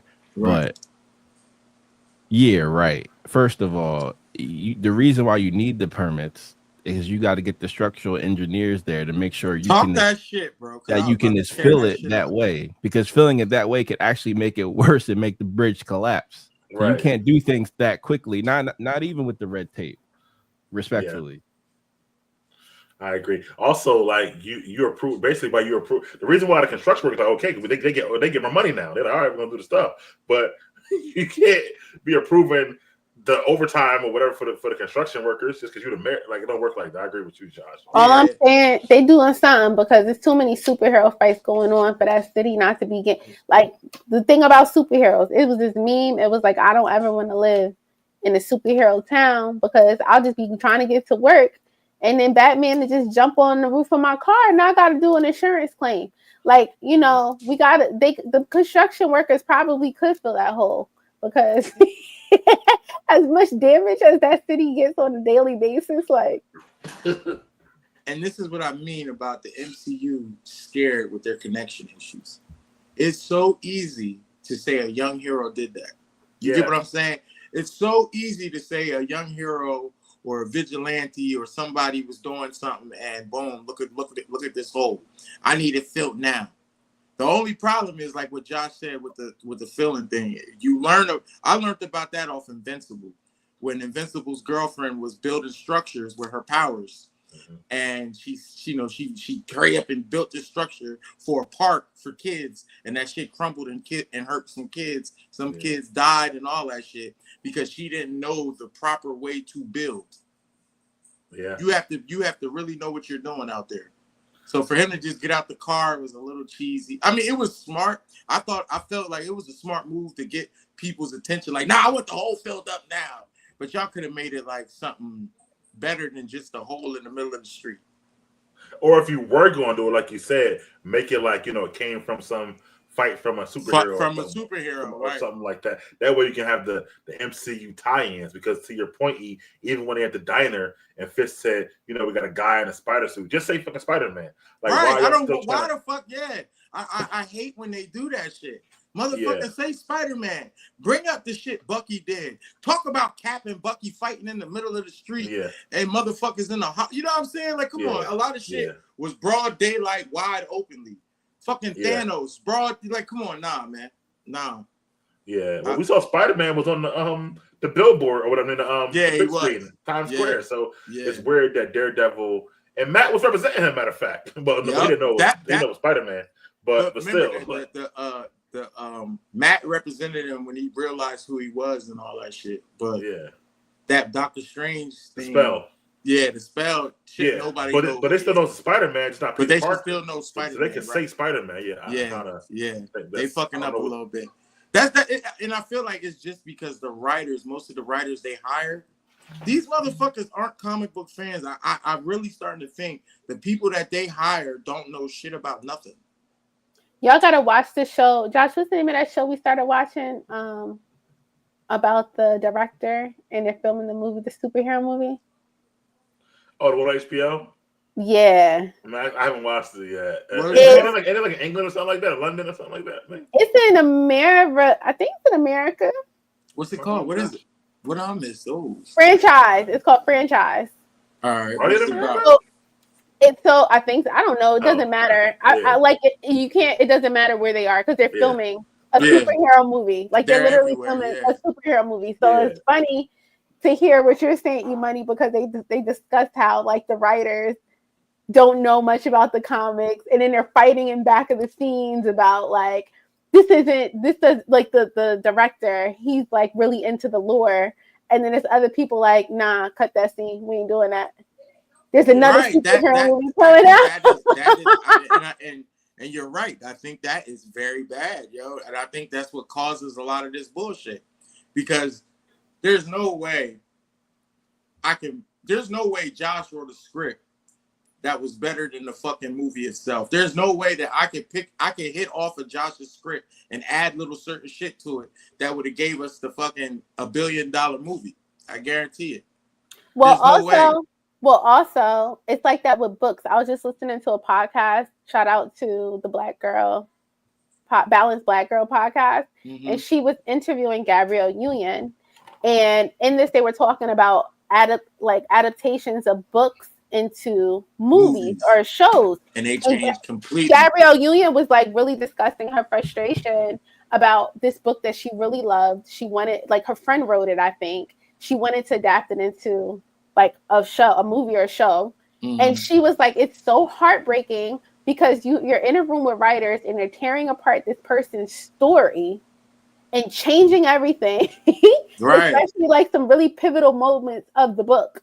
Yeah. And so they're just formatting it for TV and it has to go through so many filters. It has to go through so many different chains. And she spoke as a Black woman. She was like, our stories, they have to be very direct as the character. Like you have to flesh out the character and say it.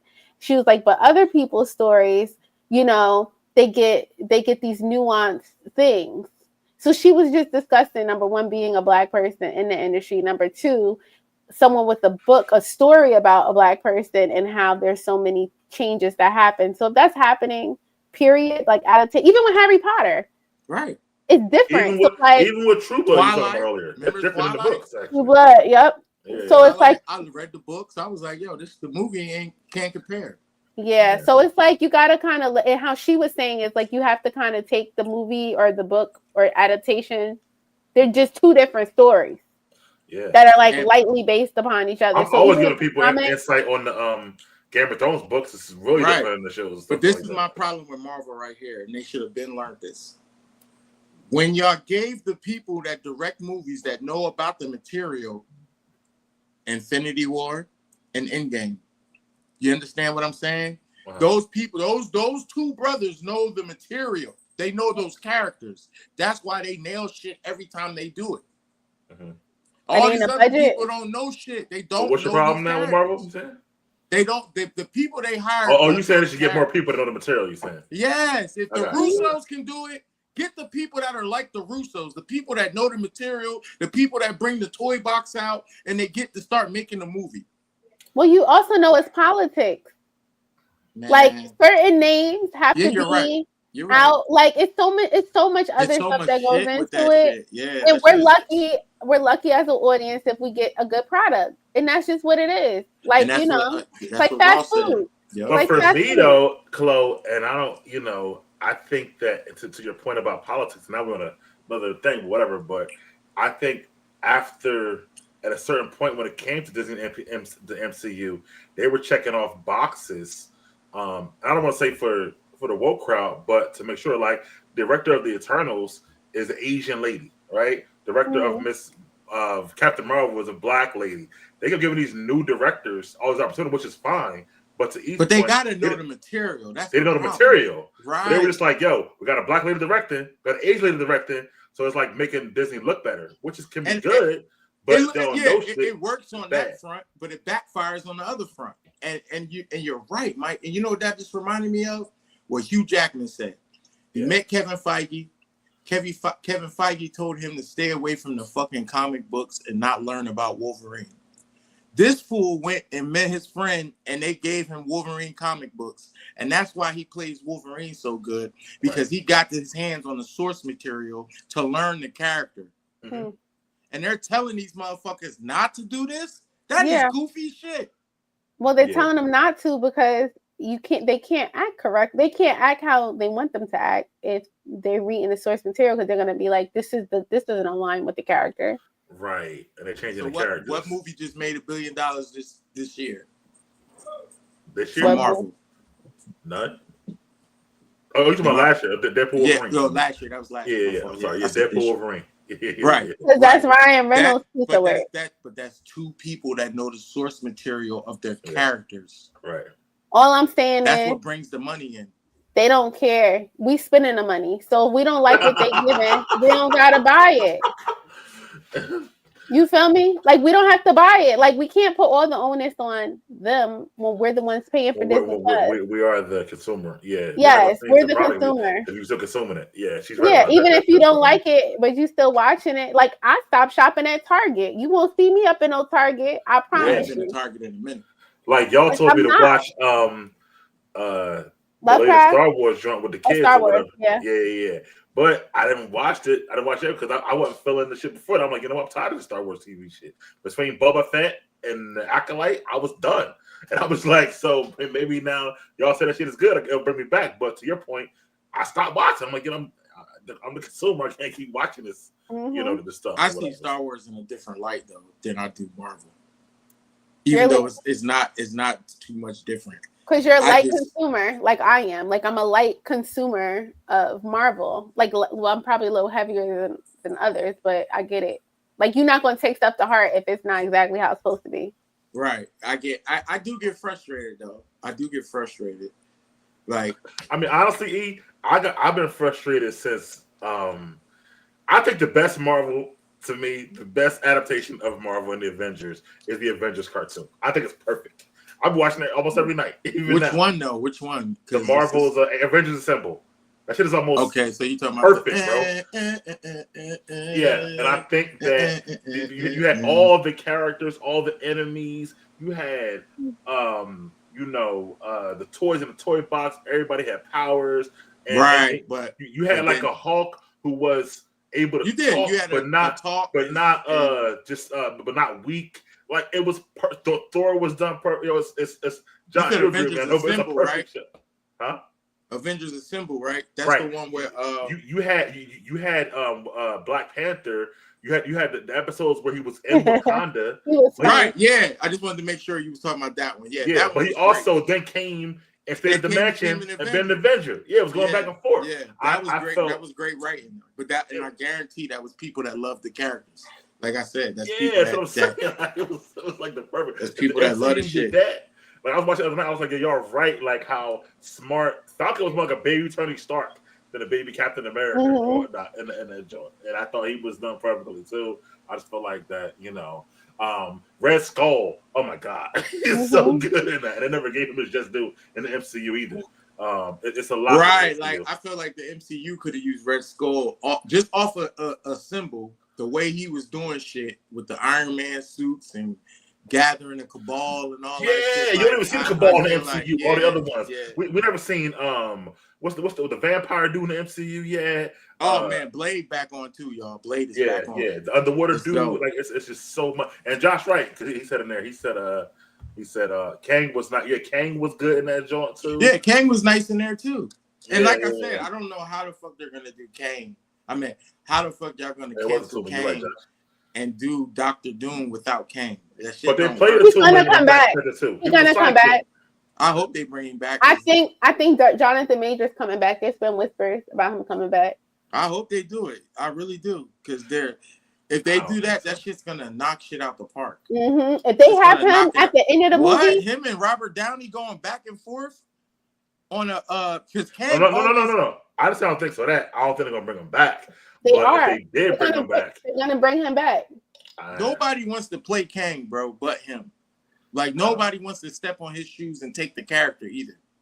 They tried to get the bull. Remember the one we was talking about that came out?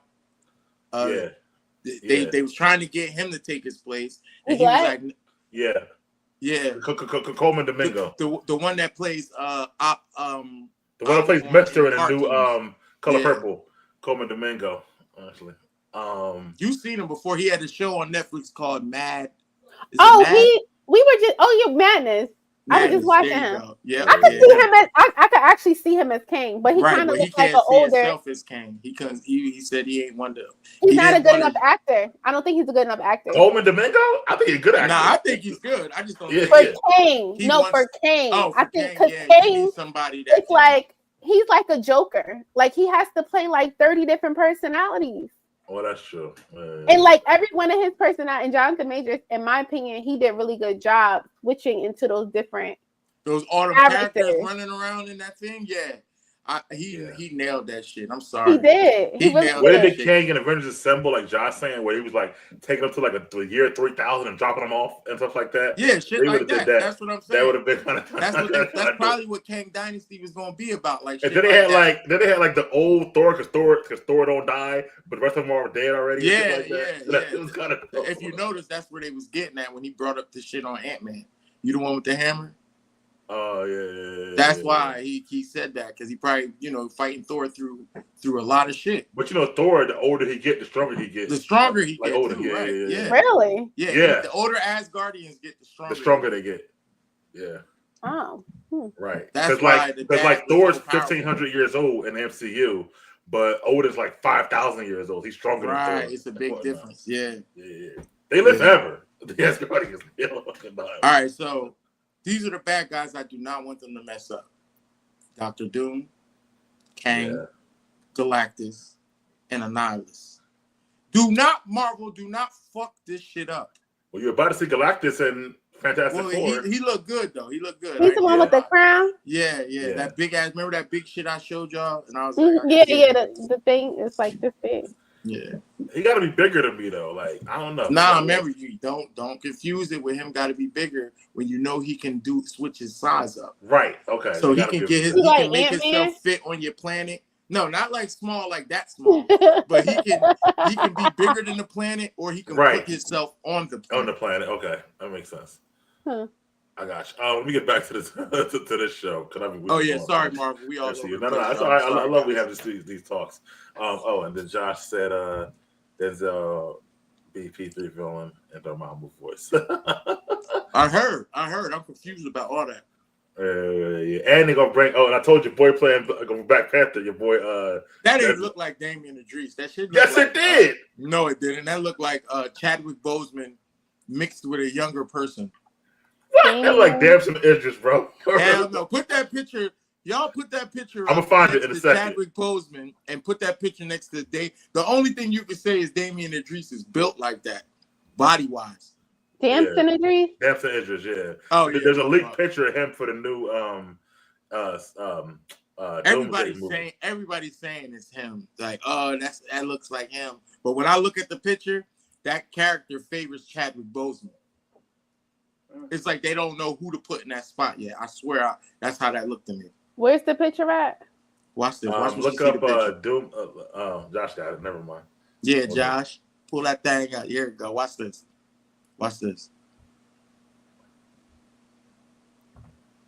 Is it? Nah, I see one might be. Oh, hold on. I thought Josh put it on the thing. Hold on 1 second. There it is. Oh, you got it. All right. Yeah, you see it? Yeah. Okay. I don't see it. You don't see it? I'm looking right at it. Right. Okay. I'm looking at the mouse moving on it and everything.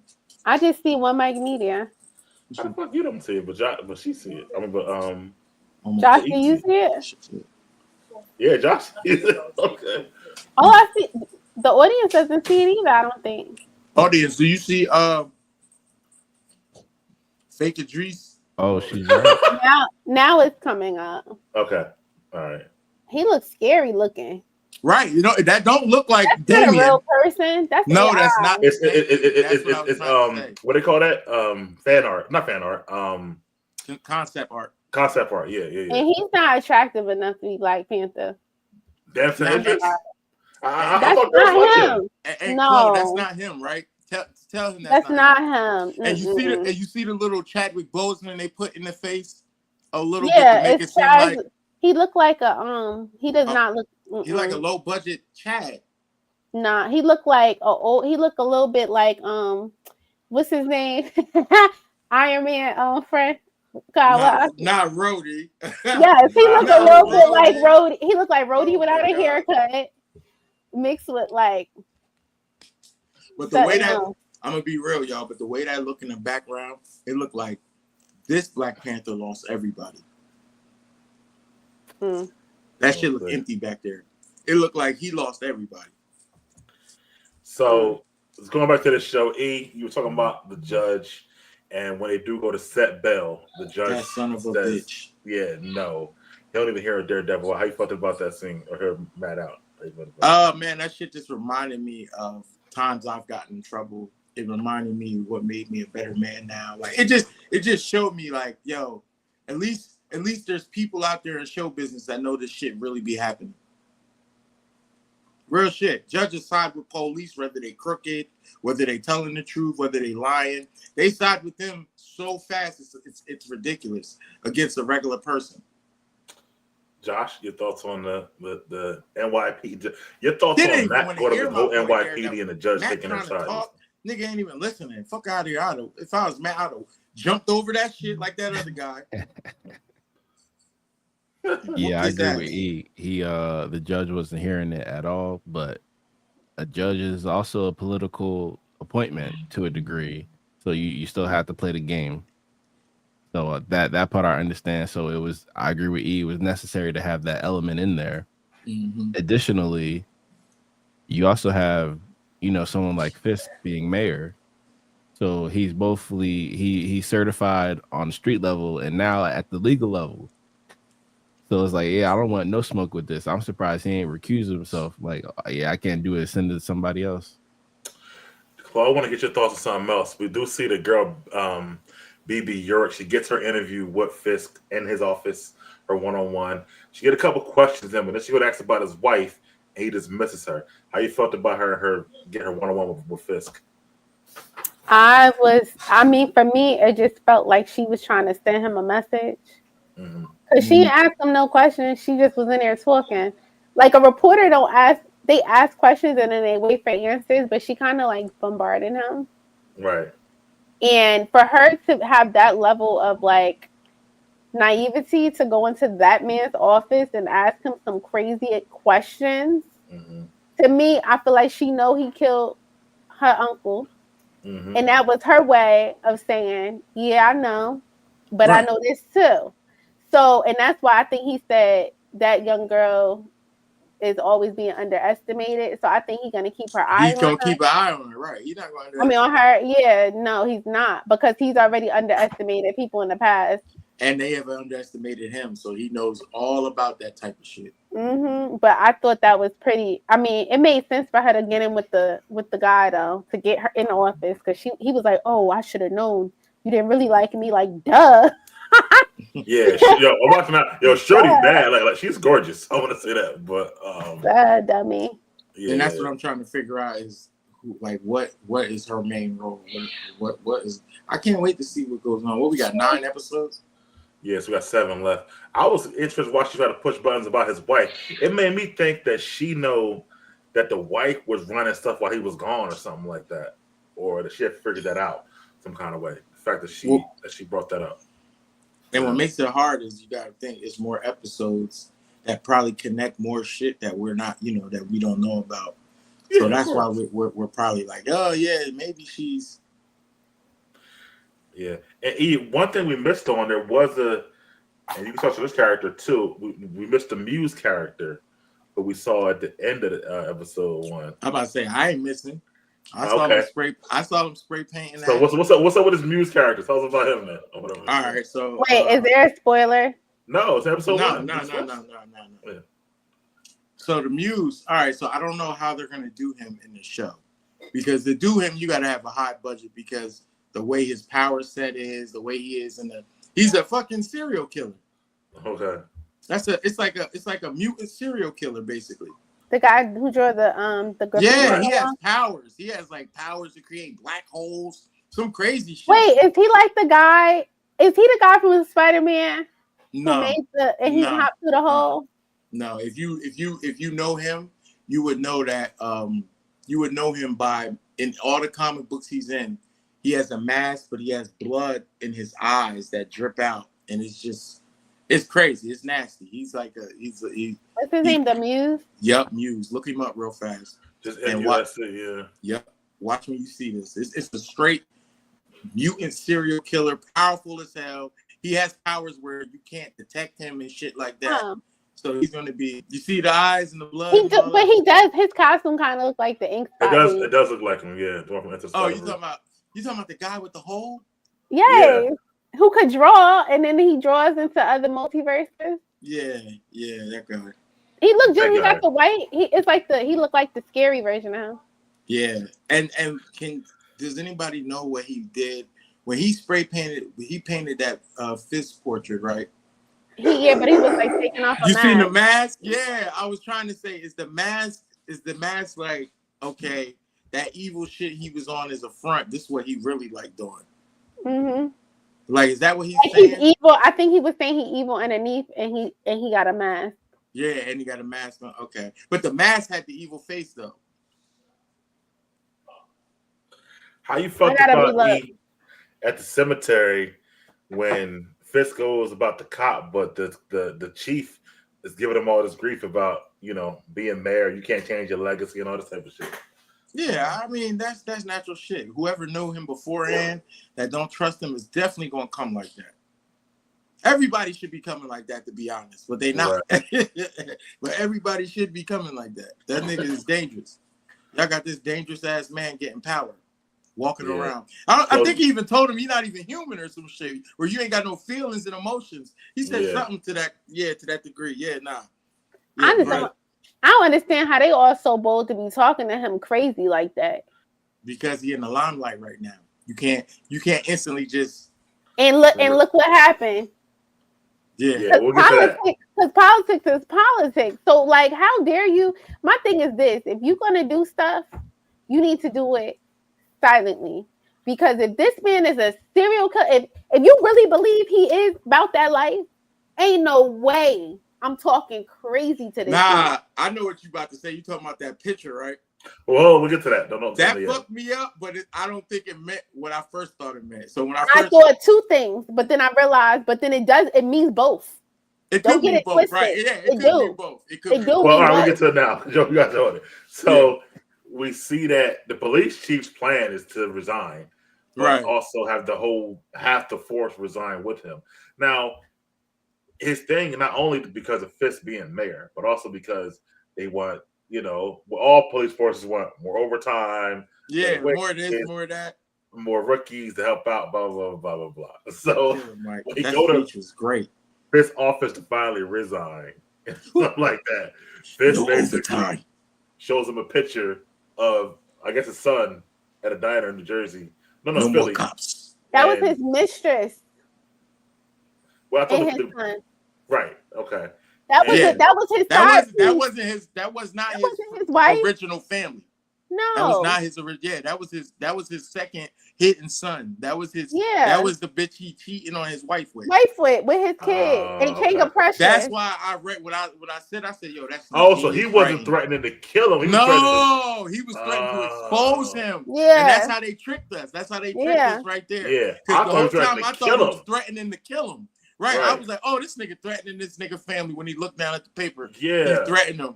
But then when he caught on and was like, that's the mystery. I was like, oh, this nigga about this. So he's trying to do it like really legally.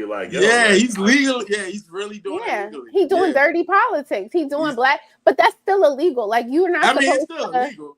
But that's what I'm saying. So it's like, But it is because you're first of all you're illegal. Well, not it's the, listen, right? There's like this theory. Illegal is illegal, right? Nah, it's different saying let me say this. Let me finish my thought. So if you're a person who's supposed to be redeemed, you're not doing nothing sketchy. So that just is a hint that he is not redeemed because he's doing dirty politics. Like if he was clean, right? If he's all redeemed and I have this arc of redemption, he ain't gonna follow that man's side chick and threaten him. He'd have let him quit. Goodbye. But I get your point, Chloe. What I'm saying, knowing Kingpin, to me, to threaten to expose him is different than threatening his life. That's different than killing him, y'all. Yeah, right. He was saying how I took it was he was saying two things at once. Don't get it twisted. Ain't no serial killer who is a thug. Not even a he's not even a thug. He's a freaking mastermind. He's the boss. Right. They said they were trying to make him the Thanos of the street level. He is. Because if I'm showing you a picture of this chick in your son that ain't nobody supposed to know about. Mm-hmm. At that nasty ass food spot I'm eating. And I'm casually eating it. I'm sending you 2 messages. Where you take your son at? Exactly. I know where they live. I know where I can find them. Not only are you endangering me, exposing them, but I can also kill both of them. Okay, so double message, you think? It's a double, yes. Gotcha. I mean, it's always gonna be a double message with Kingpin. But ain't no gangster going to send one message. On that. They put the spin on that on purpose, though. I'm telling you. What's funny is that, like, you know, the way he did it, because he was like, yeah, I like this other spot outside of King of Prussia. Everybody knows. Any naming spot that, you know. And everybody knows that ain't no good cheesesteaks at King of Prussia. They knew ain't nothing over there. Ain't nothing over there but the fucking mall. Right. But, Josh, how you felt about that scene with the police chief and Fix there?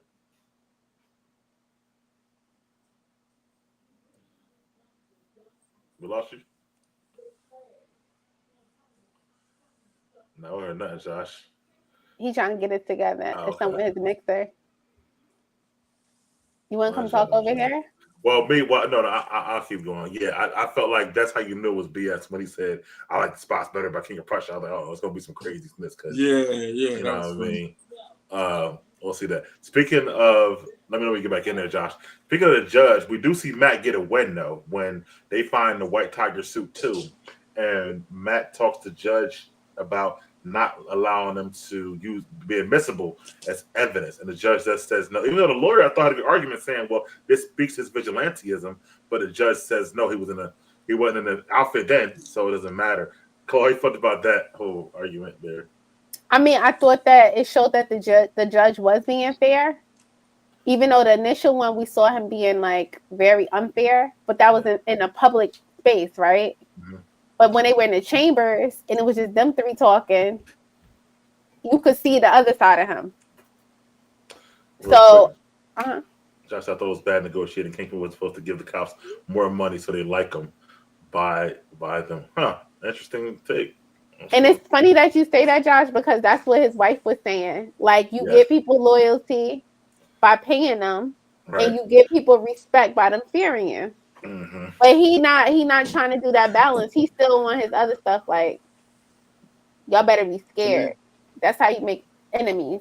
So he might make enemies out of the cops because of this. And that's why, oh boy, when he left, he was like, be careful what you wish for.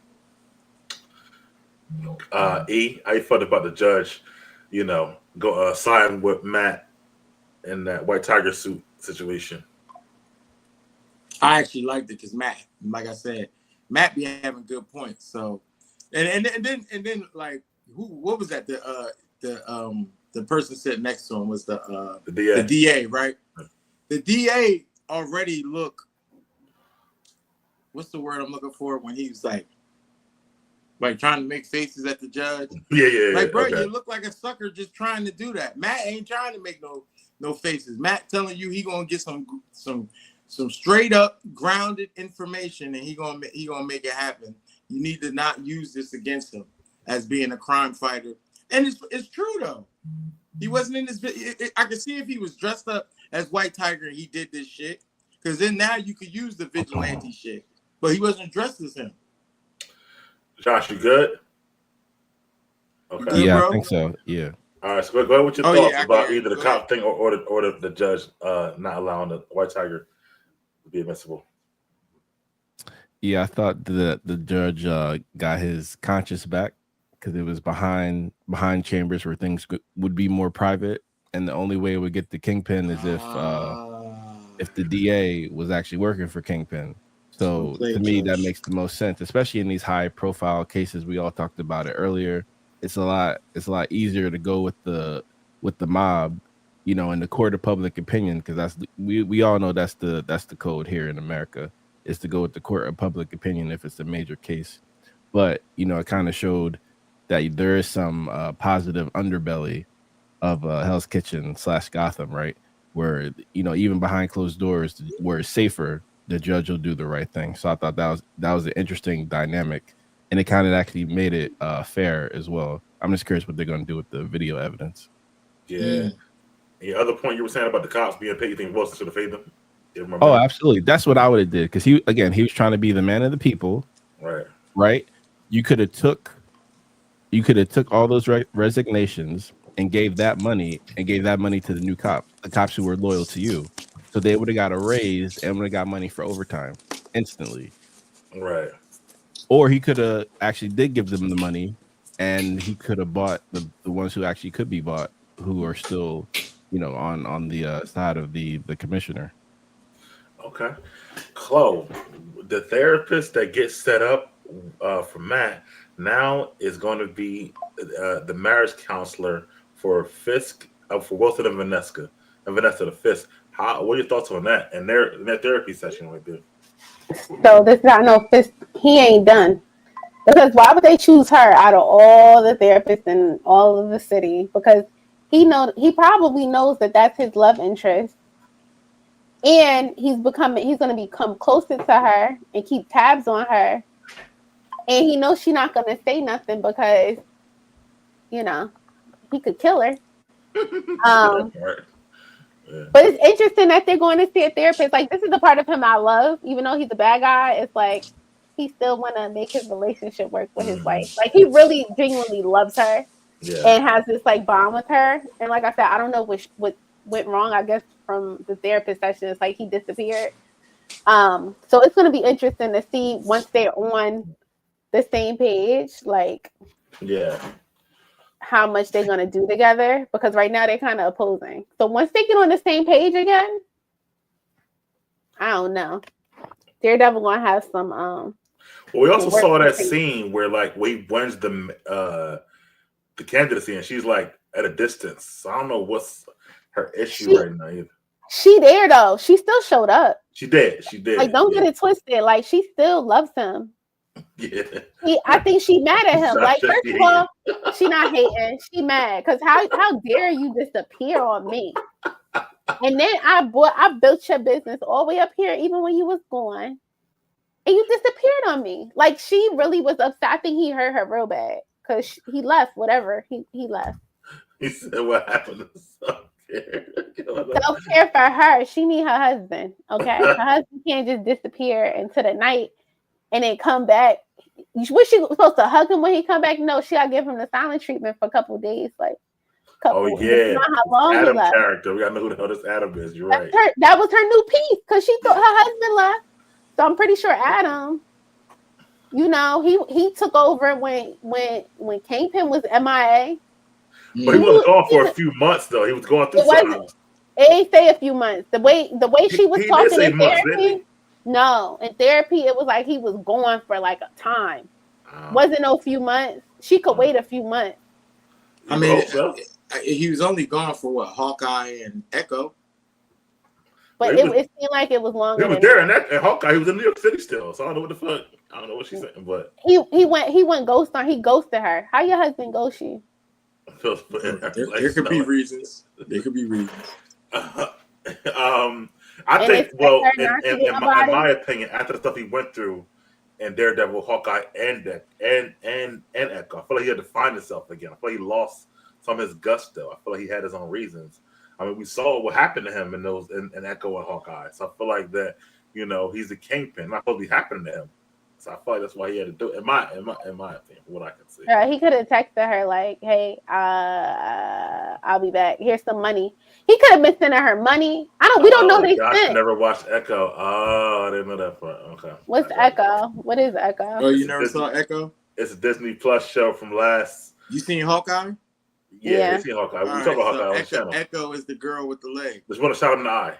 Yeah, The girl with- the deaf one. The deaf girl with the leg that was fighting Hawkeye, and she fought Daredevil. Was it good? What? Echo? Echo. Fuck no. I mean, in my opinion, it wasn't good. I wasn't a fan, but then again, it was a lot of guys hate it because it was a very woman powerful show. So That's not why I didn't like it. I just didn't think it was good. that's not why you ain't like it. But Yeah, let's not say what niggas were slandering about it. Yeah. Just like with the Daredevil, they slandering it about the. I don't know. It's just it'd be a lot of hate trains with Marvel now. All of a sudden, I remember DC used to get it, and nobody would do it to Marvel. So hold on, don't go on a tangent. But so at the end of Echo, you see Fitz-Aye, you see him in a paper about like running for mayor. So that's what it leads into this show. So that's why it kind of like goes hand to hand. I mean, you already know he's the mayor now. It's not a spoiler, but yeah, you see him say he want to run for mayor. But there's stuff that happens to him in Echo where you can really see. To me, and he watched it, but why he had to go away for a minute. I'm gonna watch it. Watch it. It's only 6 episodes, and they're not long. They're like 35 minutes. I think we should watch it to fill in the gap. You should, because there's a lot of Daredevil in Echo, actually. Because that's his what is she? His goddaughter or his niece? Something like that. I forgot something like that. Yeah, she's something. It's Kingpin's niece or something. Yeah. Because remember in the diner scene where Matt and I talked about it. Remember Matt said, "Yeah, I heard shot you in the eye." Where he was like, "Yeah, I had to have a daughter or whatever like that." He's talking about Echo and whatnot. So, yeah, exactly. Josh Kingpin killed her dad. Yeah. Right. He got shot point blank range in the eyes, both in the fucking eyes, and ain't dead.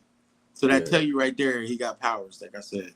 I don't know, but anyway, what do you mean you don't know? You name a human being that gets shot in the face because they never, even in the comic, they never like explain his power. He's like strong as shit, but never like you know how they don't got to. We know he got power because he's but you know Spider-Man and but you know for most up. Characters like they give you a breakdown of the power origins. They never get it for Kingpin. They didn't do that with Kingpin. Why would they? I know. They don't need to. We know he got powers. We don't need to know how. We know he's. See, I didn't know he had powers. I just thought he was. I don't think he has powers. I think he's a There's no man. way a nigga is grabbing Spider-Man and you're gonna tell me he has no. I because never they never seen say him. he got powers nowhere. They just say bro, a nigga took a bow and arrow and a bomb to the chest and came. I understand what you're saying, but it's you're not understanding because of his suit. There's no powers. I think he has a suit. That's how I look at it. There's no other character in Marvel where they don't explain their powers if they got powers. They explain the powers. They never say they got powers. There is some. All right, we can get back to me. Figure out who those are.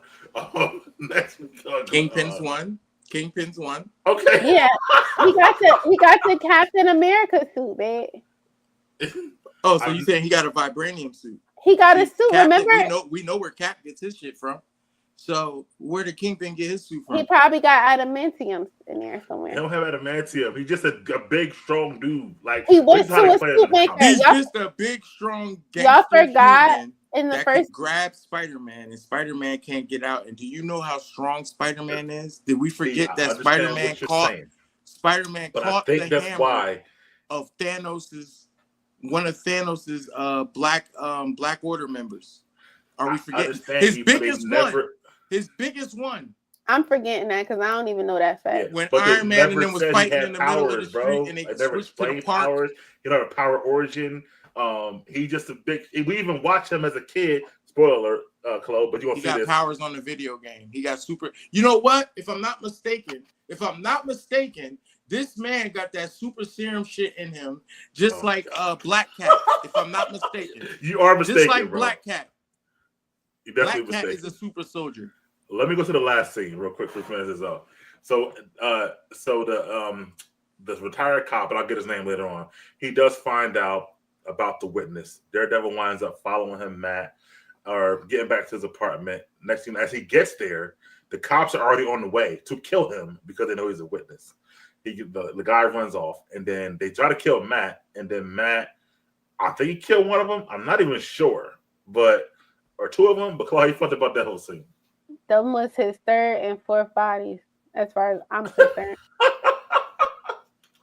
Which is stupid. Well, not really. He should have just knocked the gun out their hand, and then he should have just let them live, because then he could have went in and been like, I'm a blind lawyer, and they came to intimidate my witness. Like, what was he doing? That was literally the cop that was there. So the cop would have been uncredible as a witness, and the case probably could have gotten thrown out if he didn't kill him. That's true. Because he blind. He blind. Yeah, that was the cop. First of all, if you the cop, why you gonna go there to kill the witness? That don't even make no sense.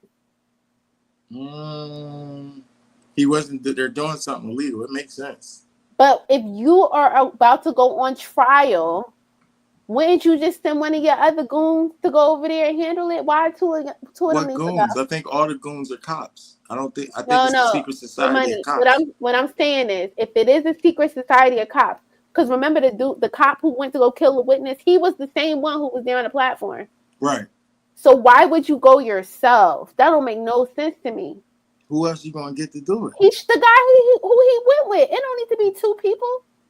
He could have just went. He could have sent his friend, the one who was with him, there alone to kill the witness. The witness ain't had no superpowers. Do you get what I'm saying? No, I get what you're saying, but I also get people who always make mistakes in a lot of crimes. Well, yeah, I mean, they do got a show called The Dumbest Criminals, but that was the dumbest criminals moment. Like, no, a dumb criminal moment is fighting Mac. Well, they didn't know. They thought he was just a blind dude. That's his stupidity. That was definitely his stupidity. I loved every bit of him whooping that man's ass. Facts. I didn't want him to kill him. I don't know if he killed him or not. I wasn't. It didn't say. But he definitely whooped their ass. Josh, how you felt about that ending scene where he whooped their ass, as he says, whatever, and what happened there?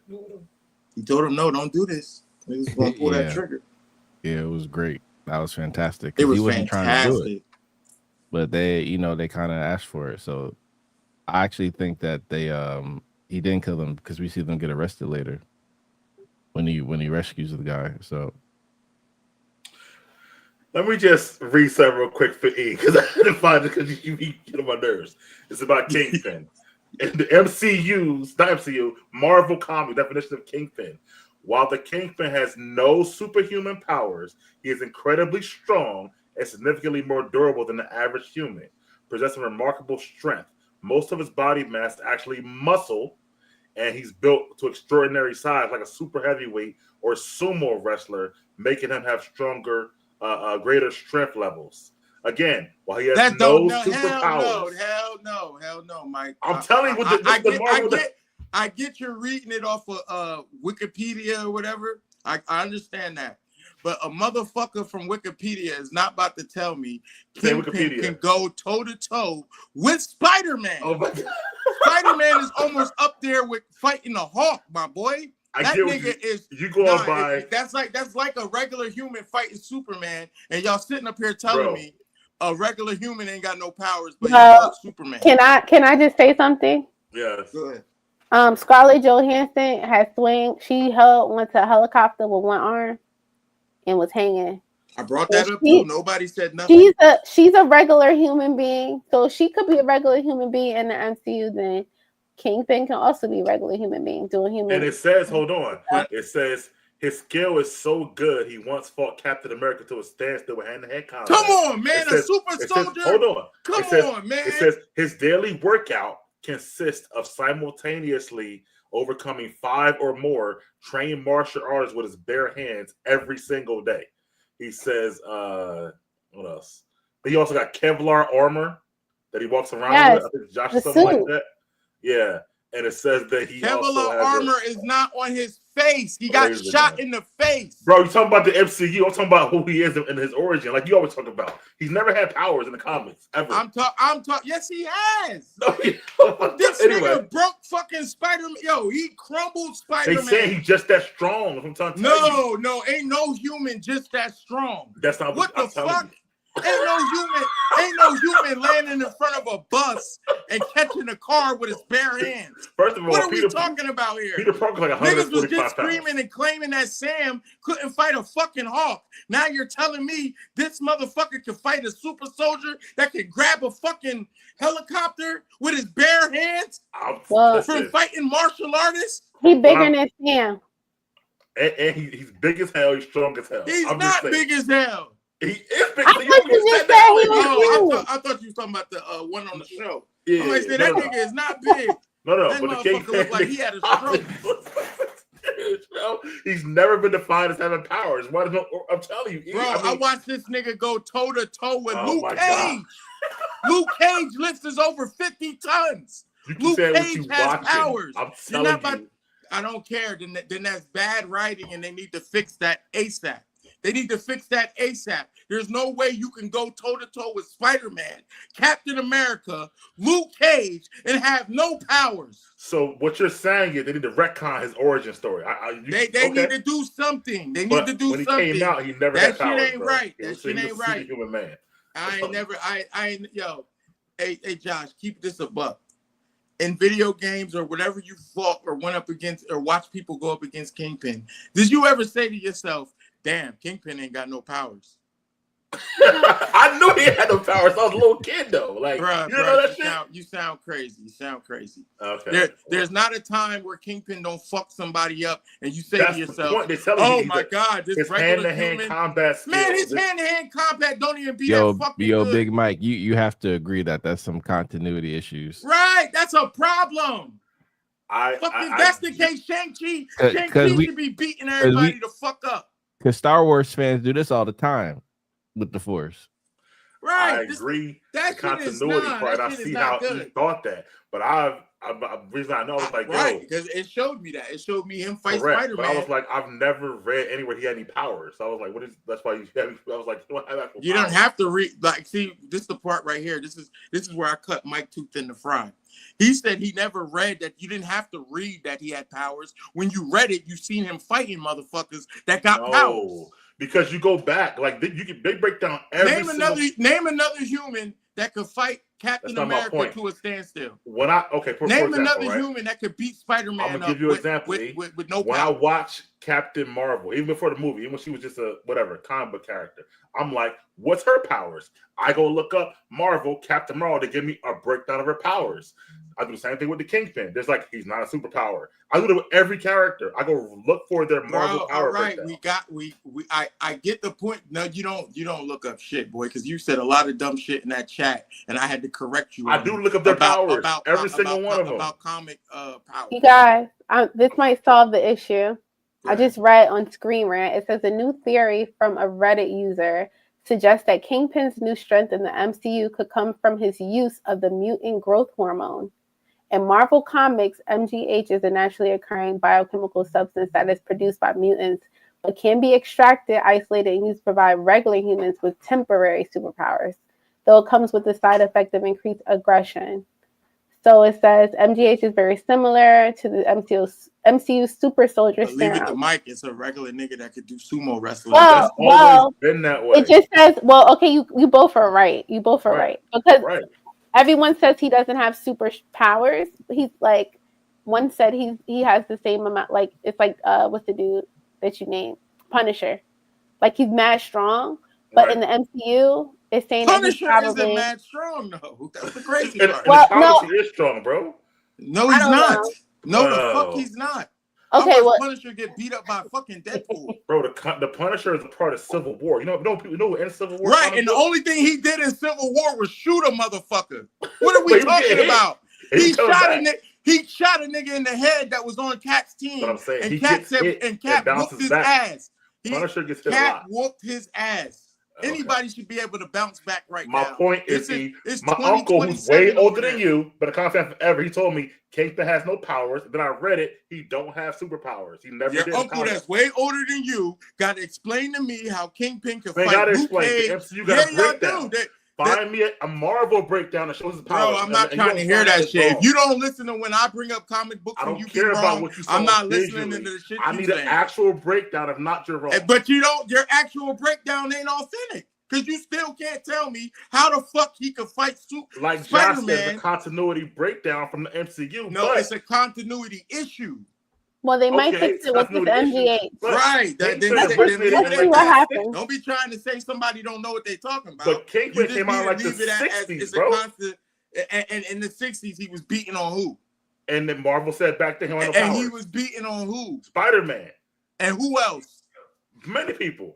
But All right, Marvel then. So said what are even we back talking then- about here? There's But not a even back then, regular he had no human. powers. There is not a regular human that can stand up to Luke Cage. That's not There's what Marvel not a said, regular. though. There is not a regular human that can That's stand up against not what Stan Lee Spider-Man. wrote. There Stan Lee is said he not got no a- powers. Hey, Stan Lee also said this: any character that whoever writes whatever character is better, that character is better in the story. They could Wait, it change says wait. It says in Marvel Comics, Wilson Fisk was known to have access to MGH long before he became I the said infamous this, Time and Boss, Mike tried to tell me the nigga didn't. establishing That's him the as shit one of Black the earliest Cat users was taking. of the controversial drug. This provides perfect connection to Kingpin in the MCU with the mutant growth hormone.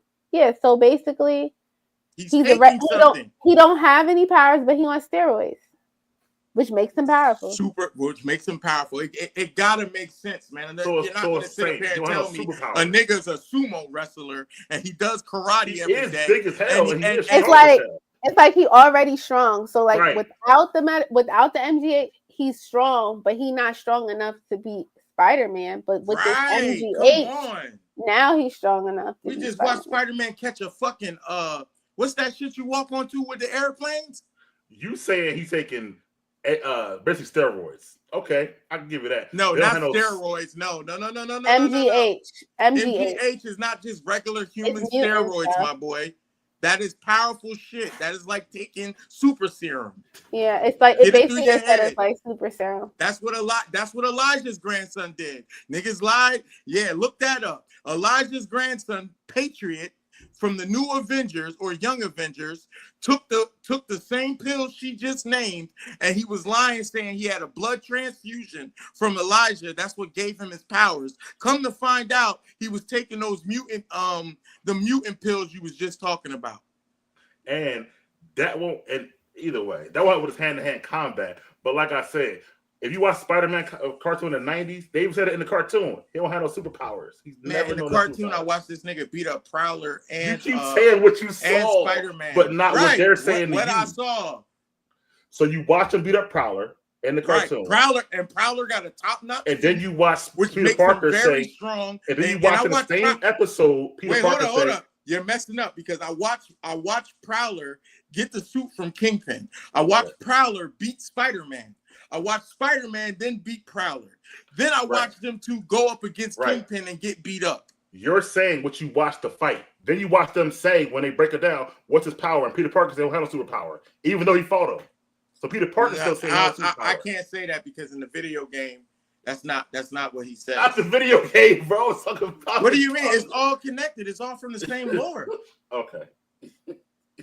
You act like a little kid. You going by what you saw. No. Spider-Man shoots web in the game. Spider-Man shoots webs in the movies. Spider-Man shoots webs in the cartoons. Spider-Man shoots webs in the fucking in everything. Right. So what the fuck are you talking about? If I say he shoot web, he shoot web. You're saying I saw this strong man do this. So to me, right. I'm saying that shit is cap. I watched him beat up a lot of heroes that have super strength. Right. And you're not about to tell me Stan Lee being a sumo wrestler and fighting you read niggas the comic, right? And watch him do this shit. But then the same day, Stan Lee, who made him, says, no, he has no powers. You don't go by what you saw, what Stan Lee said. If I go by what Stan Lee said whoever the writer is, any character can win. Right, but if he's the writer, he's saying so no. Right, so if Stan Lee writes that, if Stan Lee writes a little girl beats up Kingpin, you will be okay with that. That's not even the question. I'm saying, how? What do you mean? You just said if Stan Lee say it. I'm sorry, guys. So but if he's breaking down his character that he made, even though you saw him fight Spider-Man, he says Kingpin don't have no superpowers. But you saw him fight Spider-Man. I never heard Stan Lee say that. Hey, what are y'all even arguing about? I have no idea. Mike's still trying to push his agenda. I already agreed with you, Chloe. But I Mike's can still trying several to push things his about agenda Kingpin not having superpowers, bro. You can't tell me shit. You Y'all can't. both consider saying you the same thing. You can't even name 7 comics Kingpin was in. I definitely can name 7 comics Kingpin was in. Go ahead right now. Characters Go ahead, 7. or characters comic books, stories. Oh, What? All right then, cut it out. I'm lost. I can't. I'm I call not. my uncle. He I got just him. He told got him the him. name. He trying to tell me about comics, and I said He's name got 7 comics about from the Kingpin that 70s Kingpin's still. been in. I He don't get them can't right name now. it. Actual books. Like you read them on like the phone, like Dave. No, Yeah, I actual don't read books. them on the phone. What are you talking about, bro? Show me a book. Wait, y'all both saying he don't have powers, It's interesting right? because what it says is No, Show me a book. that you no, don't know what you're talking about. Show me a book. Mike is trying to See force that? me. He can't show me no book. I told you that. I can't show you no book because where I'm at. That sounds Okay. stupid. Anyway, Chloe, do me a favor. Nick Furious. That sounds Can you stupid as rate hell. episode? That's like me telling you to show me $2,000. You might got it in the bank, but I guarantee you ain't pulling it up right now. Oh, all right. He had no book. Oh, all right. And you ain't got 2,000. I definitely do. But All right, so show me $2,000. how would you rate the right episode? You know what? Let's do it together. How would you rate these first 2 episodes as a combined?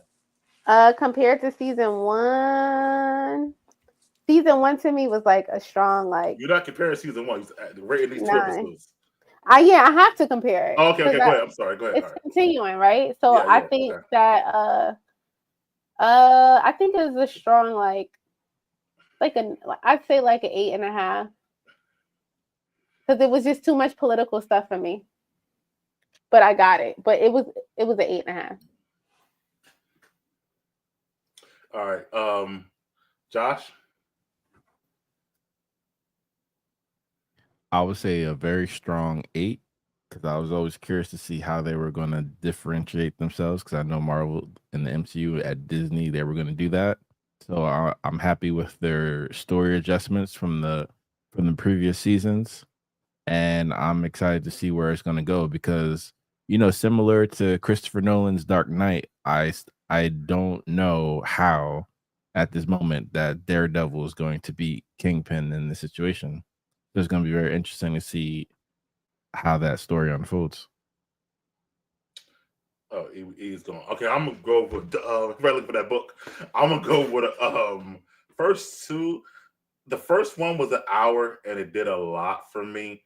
The second one, as I was watching it back now, as we were watching it, it wasn't as great as when I thought I watched it before. So combination, I'm gonna go with an 8. I'm very curious on because to your point, Josh, it is really a whole different show. I feel like getting rid of the Foggy and Karen thing is makes a new show. Also, I feel like, and Chloe, you were watching the first season. I feel like they is showing more of him as the lawyer, and this than they did like in the previous seasons. To me, so I'm interested in that. I hope the action does pick up because we only got one action scene in the second episode, and that was only in the fight with the little an apartment. That was only like 2 minutes, maybe with 3 guys. So 2 guys. So I feel like I hope the action does pick up. Weekly, I hope they keep giving us these longer episodes, obviously, because my gripe with that, Josh. But I'm still excited that Daredevil as a whole is back. Interested to see this new world, so to speak, kind of like the old world mixing with the new world. And since they are also around for a few seasons, I'm interested in, is he going to stay mayor like for every season, Kingpin, or is it going to be something like he goes back to being just bad by the end of this season, or is he always going to have that political stroke as Matt tries to defeat him? So I'm curious about that. But overall, though, I'm happy we're back. Happy it's back. He couldn't make it back to Rio. I was hoping Kel was trying to talk a little longer. He didn't make it back. But thank you guys for watching.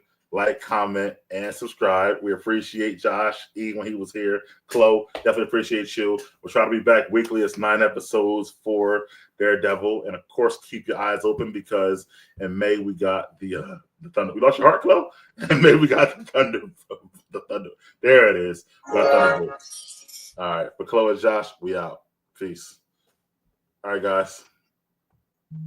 Now, end the stream. Oh.